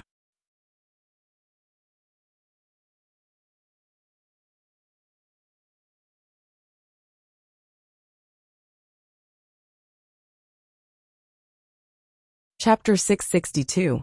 There was a question mark on Duque's head that no one else could see. Duque's face was full of confusion. In the game, players had to spend a lot of time to earn a reputation for any force. Regardless of whether it was convenient or not, at least a lot of time had to be invested. Comparisons were odious indeed. If his friends back on Earth knew that he had bribed Alexstrasza with a box of ice cream and a whole roast cow, who knew if they would curse at him? There was actually a premise for this, and that was that Duque had personally rescued Alexstrasza from Nesario's plot and assisted the 4 Dragon Kings in killing Nesario. This was the real unbreakable cornerstone of the relationship between the two sides. As for the ice cream, it was just a small prelude. The Dragon Sleeping Temple was the first extraordinary force that had a reputation of worship after Duque came to the world of Azeroth, and it had epic-making significance for Duque. Reputation in the game was more of a naked benefit, such as being able to exchange for better equipment. Reputation in the real world represented the degree of support the Force had for Duque. Looking at the system prompt, his Guardian authority had become, in the Guardian battle, you can specify an unlimited number of ancient red dragons to fight together as needed. The blue dragons, green dragons, and bronze dragons will definitely respond to your reasonable call. Duque began to understand the significance of the reputation of worship. Reputation of worship meant that the Force had already sacrificed themselves for him, without any hesitation. Just like before, after the reputation of worship in Stormwind City, Lang did not even mind Duque drawing out the territory of Stormwind to establish his own country. The soldiers and people were willing to share half with Duque. What's more, after Duque made it clear that he only wanted to be a Grand Duke and guard the borders of Stormwind and Azeroth, Lang was even more willing to contribute money and strength. If he could give a gold coin, he would never be short of anything. It was the same for the Dragon Sleeping Temple now. As long as the Dragon Sleeping Temple identified a force as the enemy of Azeroth, they would definitely be able to attract the Dragon Clan's reinforcements. Looking at the other forces, Duque suddenly felt that he was doing quite well in Azeroth. The ones that accumulated worship were Stormwind City, Iron Furnace Fort, Rapid Stream Fort, and Dragon Slumber Temple. Reverence, Kultiras, Nomorigan, and Eagle Nest Mountain. The other kingdoms were basically respectful. Only Rotterdam and Kuel-Salis were indifferent.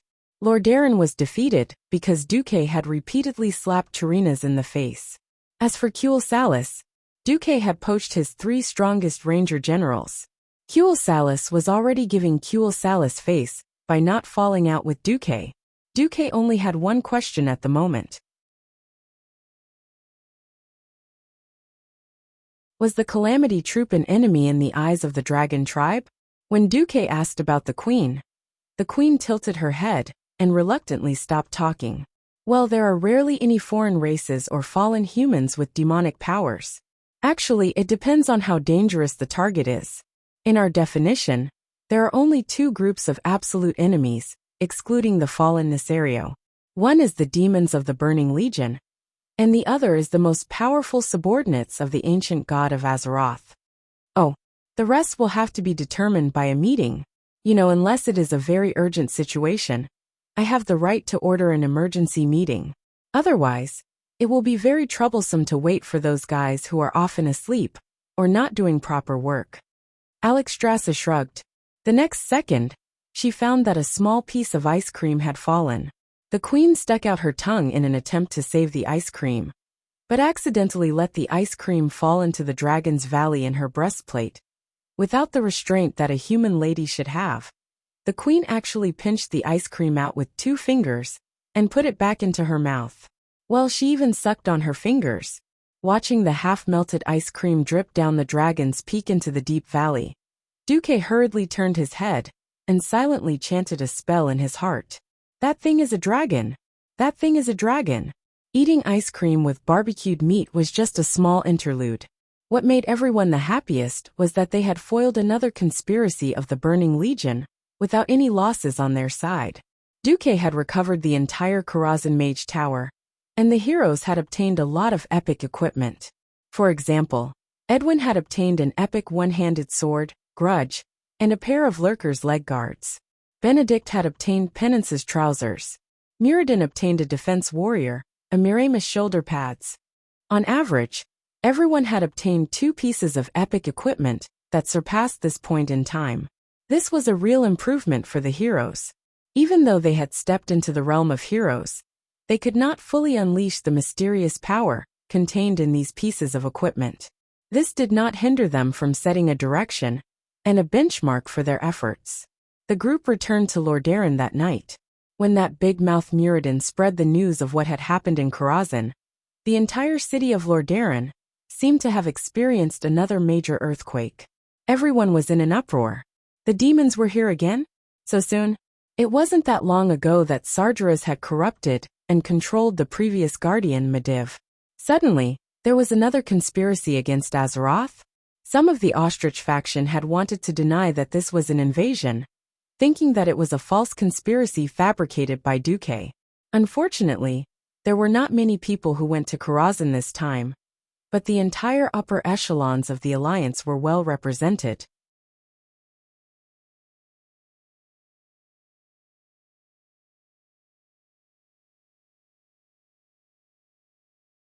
Apart from the people of Stormwind, there were also heroes from various fields.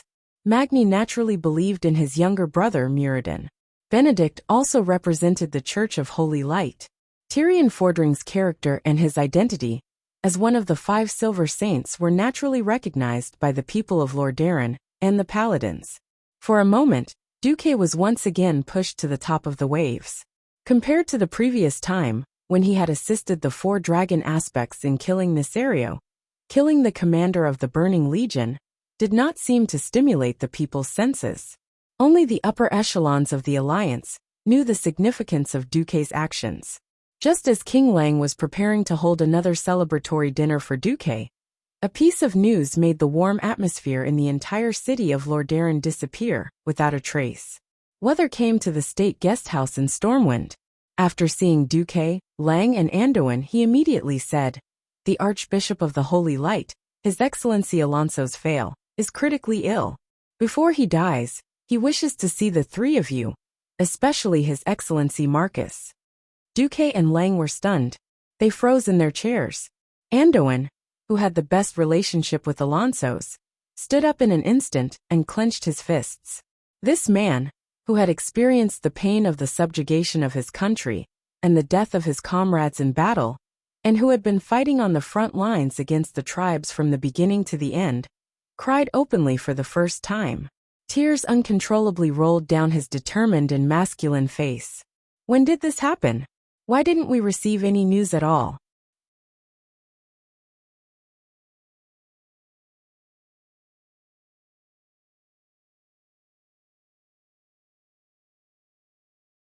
Chapter 663. Holy Light Cathedral of Lordaeron. When the orcs invaded the city, the cathedral was lucky enough to escape the flames of war. When the Deathwing almost destroyed the palace, the Holy Light still protected the cathedral. People often said that the glory of the Holy Light would allow the cathedral and the Church of Holy Light to avoid disaster. This time, it seemed that the Church of Holy Light had used up all of its resources. Outside the pure white cathedral, every member of the clergy was in a hurry, and their faces were filled with sorrow. Even the white outer tower of the cathedral seemed to be covered in a layer of shadow. After a few major incidents, almost all the other countries of the Alliance wanted to see the people of Lordaeron suffer. Alonso's Fail was not one of them.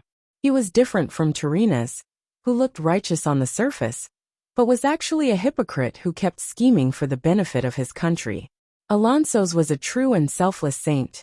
A long time ago in the Dalajan, a Lordaeron missionary threw a copper coin into the fountain and made a wish.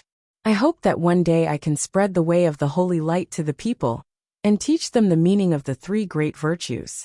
Before the orcs invaded, Alonso's had been doing this.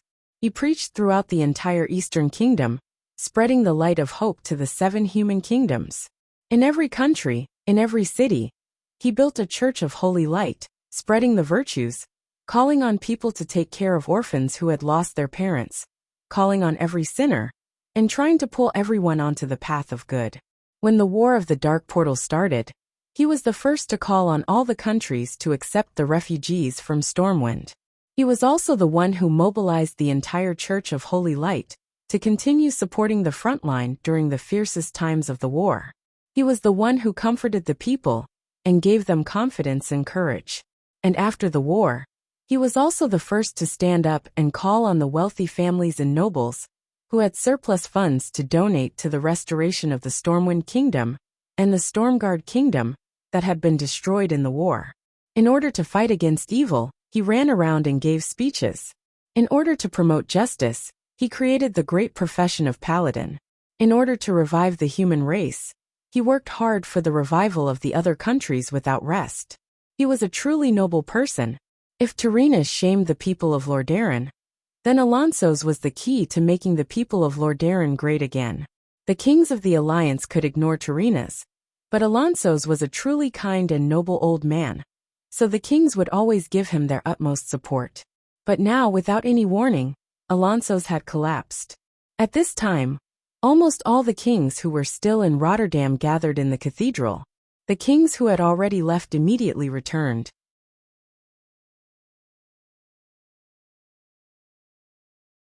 Even King Xeon of Gilnis, who had withdrawn from the alliance, sent his ministers to express his condolences. Duke, Ryan, Anduin, and the rest felt heavy as they followed Uther, who had a solemn look on his face. At this point, the priest's cure illness was already very mature. Ordinary ailments and pains would not affect Bishop Alonso's body. Duque secretly asked Uther if the archbishop was cursed, but Uther shook his head. Outside the archbishop's bedroom, Duque saw King Salas, who was a little depressed. Salas's eyes were red, and it was very likely that he had cried a little. Not every fallen king had a spiritual leader like Anduin as a helper, and not every king had a decathlon like Duke who could support the whole country. In the days when Stormguard was destroyed, Archbishop Alonso's was the one who accompanied Salas the most. At the crucial time of the restoration of the country, the one who gave the people of Stormguard the most help other than Duque was Alonso's. Alonso suddenly collapsed. Even a man like Salas, who had been through a lot, felt an important pillar of support in his heart collapse. Other than Bolvar for Dragon, who was still in charge of the country in Stormwind, and Reginald Windsor, who stayed in the Redridge Mountains to command Duque's private army, all the paladins were already waiting outside the door. Seeing Duque and the others coming, Salas's mouth was full of bitterness. Lord Fail's time is limited. According to the archbishop's wishes, Uther will lead you in one by one. The first to enter was Lang. 5 minutes later, Lang came out with a heavy heart. To everyone's surprise, they thought that Anduin Lothar, who had the best relationship with Alonso's, would be the last to enter. Who knew that the archbishop would arrange for Lothar to be the second to last. As for the last person, who was the most important, the archbishop's order was surprisingly given to Duke. 15 minutes later, Anduin came out with tears on his face. Uther lowered his head. Duque, Master wants to see you alone. Everyone was extremely shocked. As the eldest disciple of Fail, Uther was the most outstanding, and the archbishop was most proud of. His justice and bravery had long surpassed the boundaries of the country. Since the archbishop was critically ill, Uther had been by his side. Basically, every time Fail met with the politicians of the various countries, there would be at least one disciple accompanying him. Generally, it would be Uther, Theon, and Sidan. Now it was a private meeting. What did Alonso's want to say to Duque? Even a righteous paladin like Uther could not attend? Everyone's curiosity was in their throats. Duque entered. It was a very bright and very simple room. There was no strong smell of medicine as expected. But the room was filled with natural and peaceful faint golden light. Alonso sat upright on the bed. He did not look like a dying person at all.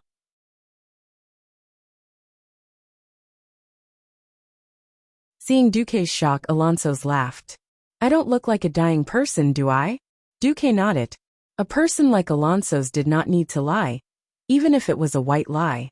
I used to think that as long as one's heart was pure, the amount of holy light a human body could contain was unlimited. Unfortunately, compared to my soul, my mortal body was the first to succumb, Alonso said with a bitter smile. Let me put it this way. My body could not bear such a huge amount of holy light. My organs began to forget how they originally worked, and as a result, my body uncontrollably weakened. It's really sad, isn't it? An archbishop who was once determined to use holy light to save the world actually died under holy light.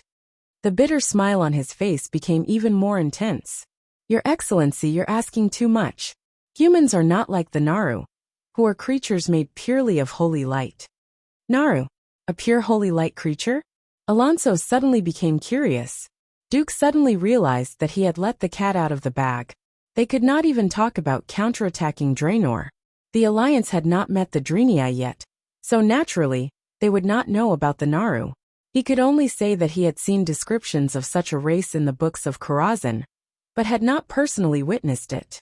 Alonso saw through Duque's disguise, but he did not blame Duque. Instead, he said, Duque, are you willing to inherit my will?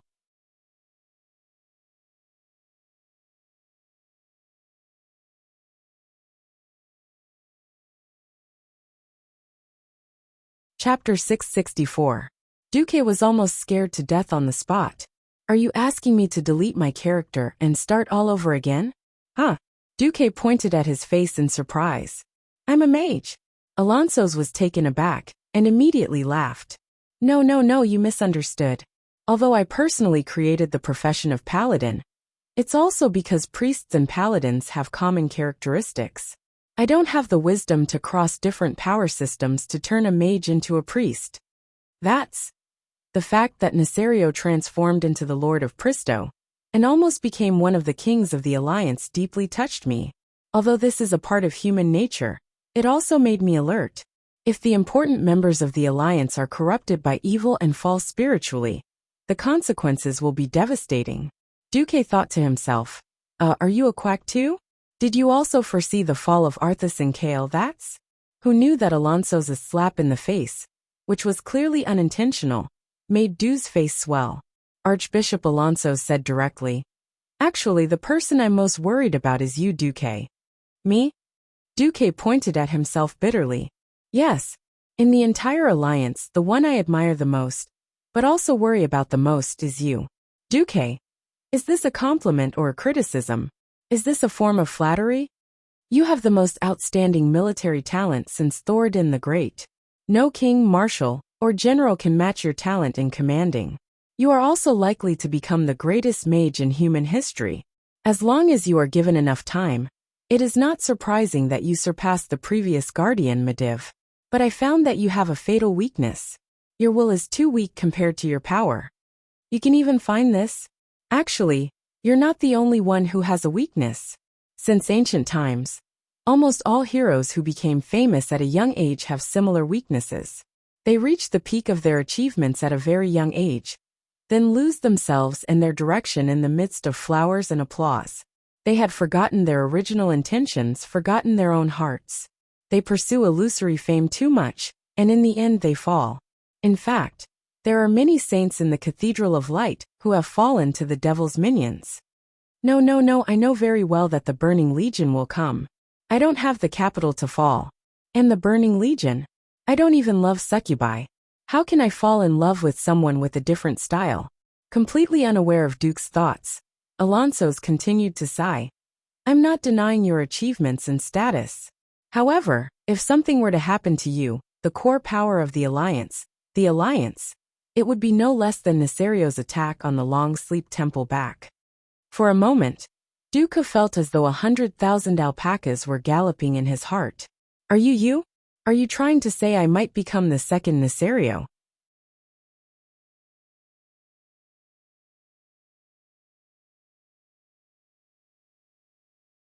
If it was anyone else who said this to Duke, Duke would definitely slap them without any explanation. But towards Alonso's, a true saint who had dedicated his life to the people, especially a saint who was about to die, Duke could not bring himself to be angry. Duque lowered his head slightly. Your Grace is right. My temperament does need to be tempered. All right, I'll accept it. Alonso's waved his hand. No, I'm the one who's being rude. Duque, you've proven yourself several times under the temptation and coercion of the devil, yet I still doubt you. It's my fault. Unfortunately, with Aegwin and Medivh as precedents, I still hope that you can accept the power of holy light that contains my will. I swear, this power of holy light will not destroy your body or soul. Its only function is to automatically fight back for you when your body and soul are invaded by the devil. I dare not say that I can resist the power of a greater demon, but high-level demons are not a problem. Phew. Duque heaved a sigh of relief. In that case, I have no objections. Actually, I also know that you mages don't like. Wait, you agree? As a preacher who taught people to be kind, Alonso's talent in verbal cannons was undoubtedly top-notch. He was already mentally prepared to guide Duque to be kind no matter what. Because if Duque fell, the Alliance would really be in trouble. Who would have thought that Duque had always been worried about not having enough humanity? Previously, Gul'dan had activated the curse that Sargeras had left on Duque, which had drained a lot of Duque's humanity. Duque had never been able to replenish it. At the end of the day, Duque was still someone who was afraid of death. Fearlessness, and whatnot never happened to him. But under external pressure, he was always able to erupt with unprecedented courage at the critical moment. This time, Duque had chosen to accept it because he was also afraid of death. Duque had had enough of the greater demon's curse. That level of curse would not only consume one's life and soul, but even worse was the contamination of one's spirit and will. This was not something that could be withstood with just a firm will. Duque was not Bolvar. When he asked himself if his body was constantly being burned by flames, the first thing he would have to do was to surrender. Chief Shaman of the Burning Legion, Elder, please accept me as your disciple. I don't ask for anything. Just give me 2 coquettish sluts. Oh no, 2 succubus secretaries. Cough cough.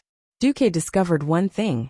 If Nazul was chosen by Kil'jaeden as the Lich King, because of his talent in controlling a large number of undead subordinates, then Duque, who had the system elf, seemed to be more suitable to be the Lich King than Nazul.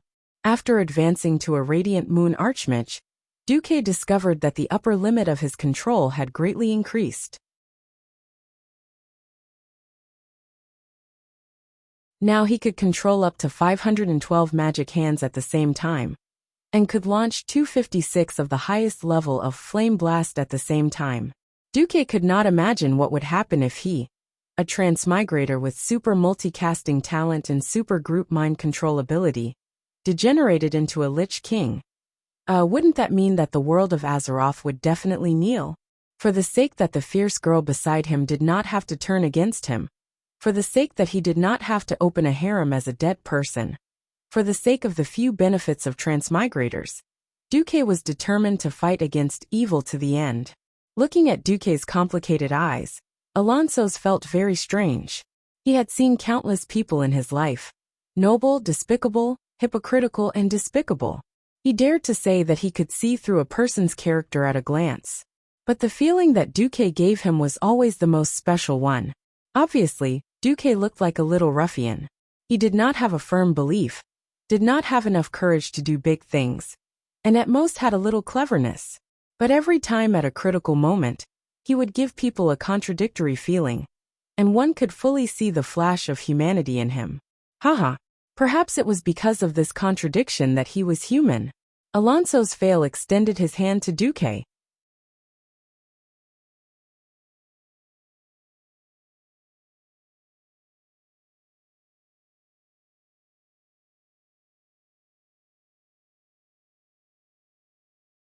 Chapter 665. Looking at this kind and noble old man reaching out his skinny hand, Duque had mixed feelings. It wasn't that he didn't think of using the 7 eternal slots that Alexstrasza had transferred to him. The results of the system scan made him depressed. According to the scan, there is a 98.44% chance that the Archbishop had purged too much evil power, and the accumulated dark power had destroyed his body's acceptance of the power of the holy light. This caused the Archbishop to be unable to bear the excessive power of the holy light in his body, and he self-destructed. Duque sighed deeply, reached out his hand, and gently held Alonso's hand. The gentle holy light came, and it was like the comfort of the warm sun in winter. There was no surging sense of power, and there was no high and mighty majesty. There was only the benevolent faith of an old man who had given his whole life. In the golden holy light, Duque found himself in a trance. His vision became blurry, and the scene in front of him seemed to have traveled through more than 2,000 years, and arrived at the newly established Lordaeron. Countless new human settlements were scattered all over the lush terraceful glade. After defeating the evil trolls, humans were taking root in this forest step by step. With the hope of civilization, they absorbed nutrients from this land and multiplied. Back then, King Menethil loved his people dearly because he believed that with his hard work, he would one day make his people strong enough to support the entire human race. They faced countless beasts, and the remnants of the trolls who were unwilling to be destroyed, and fought with all their might. More than 2,000 years later, there was another green tide that swept the whole continent, but the enemies changed from trolls to orcs. Humans, dwarves, high elves, and even dragons won with everyone's hard work. However, the land was destroyed for the first time in 2,800 years. Alonso's was very sad, because in the darkest era since the pioneering era, when the people needed hope the most, he could not hold on.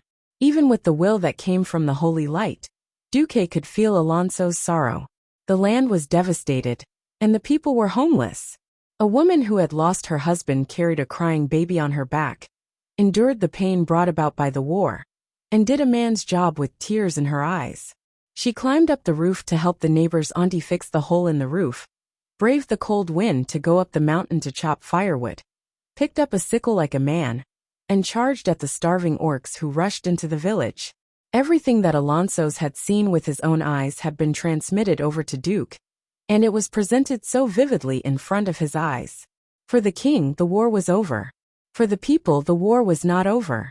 The old peace was short-lived. A new war would come.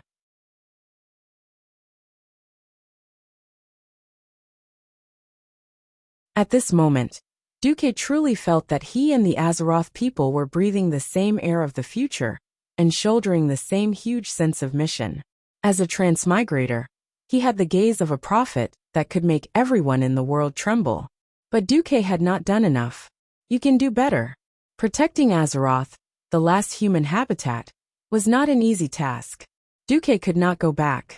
If that was the case, then he had to be prepared to work hard for decades, or even centuries, until the Titan of creation came again and destroyed the burning legion to achieve the ultimate peace. He shouldered the future of Azeroth, the inheritance of civilization, and the continuation of order. His efforts to change World War II was only a small step in changing the future of Azeroth. This was far from enough. The war between the Alliance and the Horde in the Eastern Kingdom, which only took up 1/5 of Azeroth's land area, and even the war that would spread to the entire world in the future, was nothing more than a joke in front of the burning Legion spaceships. There are still many things I can do. More black technology, more progress, more magical skills. Only then can humans know the entire Alliance stand at the edge of this mysterious universe. Alonso's Fail did not have the ability to read minds. He did not know what Duque had seen, discovered, or comprehended after the holy light that had passed on his will was transmitted over. But seeing the expression on the face of the most talented young man in the history of the Alliance, Alonso's knew that as the guide, he had opened the door to a vast world for Duque. He no longer had the chance to see the magnificent scenery at the door, but he knew that the will of the holy light would be passed on, and the hope of humans would be reignited. Alonso smiled and patted Duque's shoulder, doing something that surprised Duque. He, who was supposed to be extremely weak, suddenly got up from the bed. He did not look like a dying man at all. Only Duque was sad. He knew that Alonso's, a respectable senior, had released the last shackle, allowing the power of the holy light to impact every cell, every inch of muscle, and every organ in his body. That was his last glory, and also the last will that the Archbishop of the Holy Light wanted to pass on to the world. The entire Cathedral of Holy Light abruptly responded to Alonso's will. No, it was not just this cathedral. From the Tiraspol woodland, from the silverpine forest, from the white domes of every cathedral on the continent, golden rays of light shot out. Countless rays of golden light crossed the void and gathered there, forming a huge pillar of light that was more than 100 meters in diameter. It rose into the sky from the center of Rotterdam city. Every room and prayer hall in the cathedral, that Alonso's was in, echoed with the prayers of the priests in unison.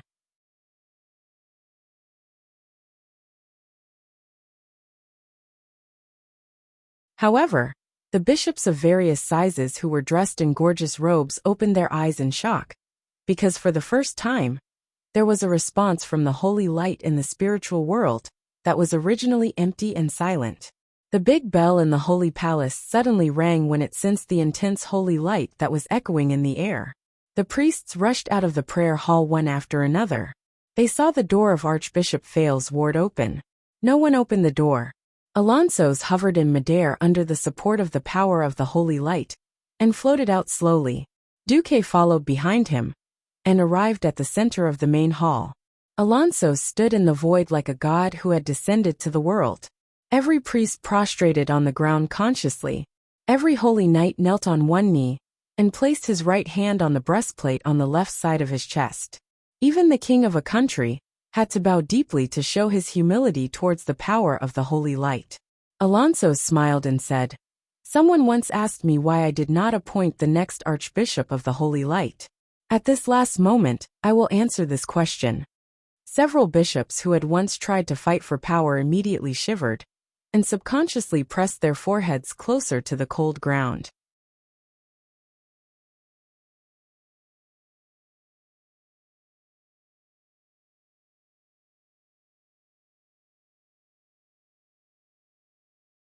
Chapter 666. I once said, I hope that one day, I can spread the path of the holy light to the commoners, and teach them the meaning of the three great virtues.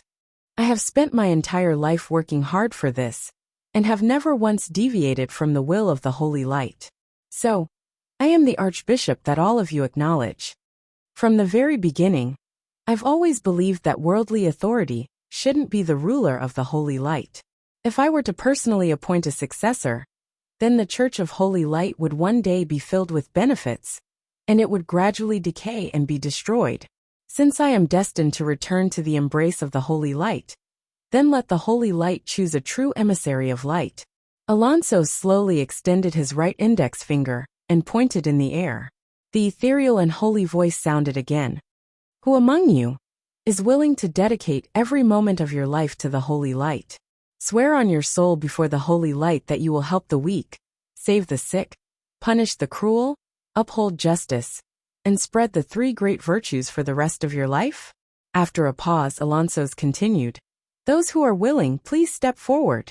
As soon as he finished speaking, the holy light on his body doubled in strength. To the naked eye, this was already a radiance that was more dazzling than the sun. However, none of the people present felt that the holy light was dazzling.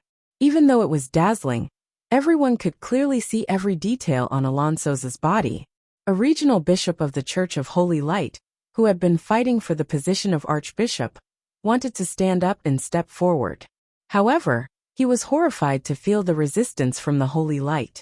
It was a type of disgust and resistance towards impure things. It was like an evil creature that wanted to call itself a brother of a holy creature, but was coldly and mercilessly rejected. It was not that he did not try to sneak in, but he was immediately met with an even greater retaliation from the holy light. Suddenly, a golden holy light rose from his body.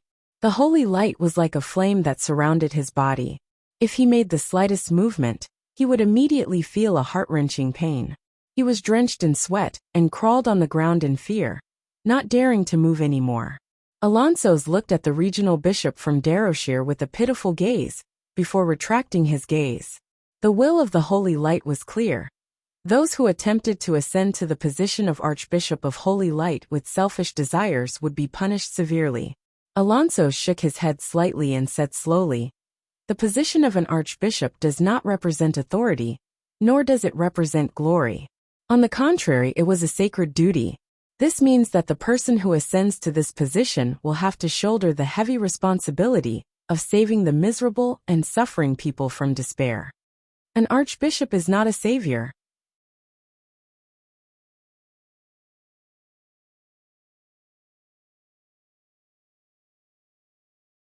He could not save every good soul that was exposed to the butcher knife of the cruel enemy. But the archbishop represents the ultimate beauty and goodness of the world, and represents the last hope of everyone in despair. What right does an ordinary mortal have to recite the archbishop's name in despair? Because of your selfless sacrifice and dedication. Because of all the hard work you've done for the people of the world. You used your own life and soul to set a benchmark for the goodness of the world. To bring hope to billions of lives." At this point, Alonso's voice slowed down. "The holy light rejects all impurities. Those with selfish desires, please leave. I will ask you one last time. Who wishes to inherit the will of the holy light and make your name truly sacred? Please step forward." A bishop retreated. He was ashamed. He crawled on the ground, moved his legs, and slowly exited the hall. 2 bishops retreated. 5 bishops retreated. Of the bishops of the 7 kingdoms, apart from Fao, who was also the bishop of Lordaeron, 5 had retreated. Only Benedictus, the bishop of Stormwind, was left. Benedictus neither advanced nor retreated.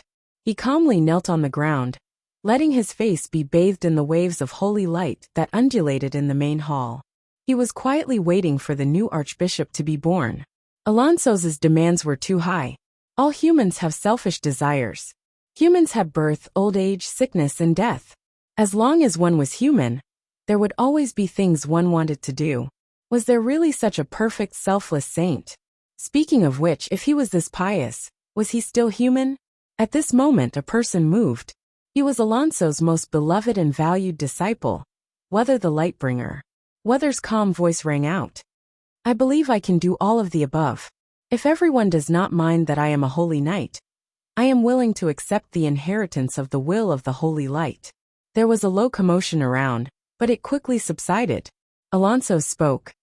"The path of the holy light does not discriminate by nationality or race. The holy light is the ultimate wish of all things in the world. If you, Weather, are willing to offer your life and soul to the holy light for all people in the world, then please stand in front of me." Weather did not hesitate. He walked up to Alonso's, who was suspended in the air, and knelt on one knee. He lowered his head, which he did not even lower for the king. "I, Weather the Lightbringer, swear before the holy light that I am willing to abide by the 3 great virtues. I will use my life to spread the holy light, spread hope, punish evil, and promote justice." The clear and sonorous voice echoed throughout the entire Holy Light Cathedral. Although it was a little strange for a holy knight to be the next archbishop of the Holy Light, the priests quickly accepted it. Yes.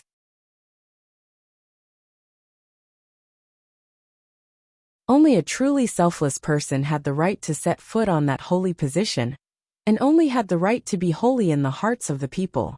Alonso smiled as he lowered his body and patted the shoulder of his most devout disciple.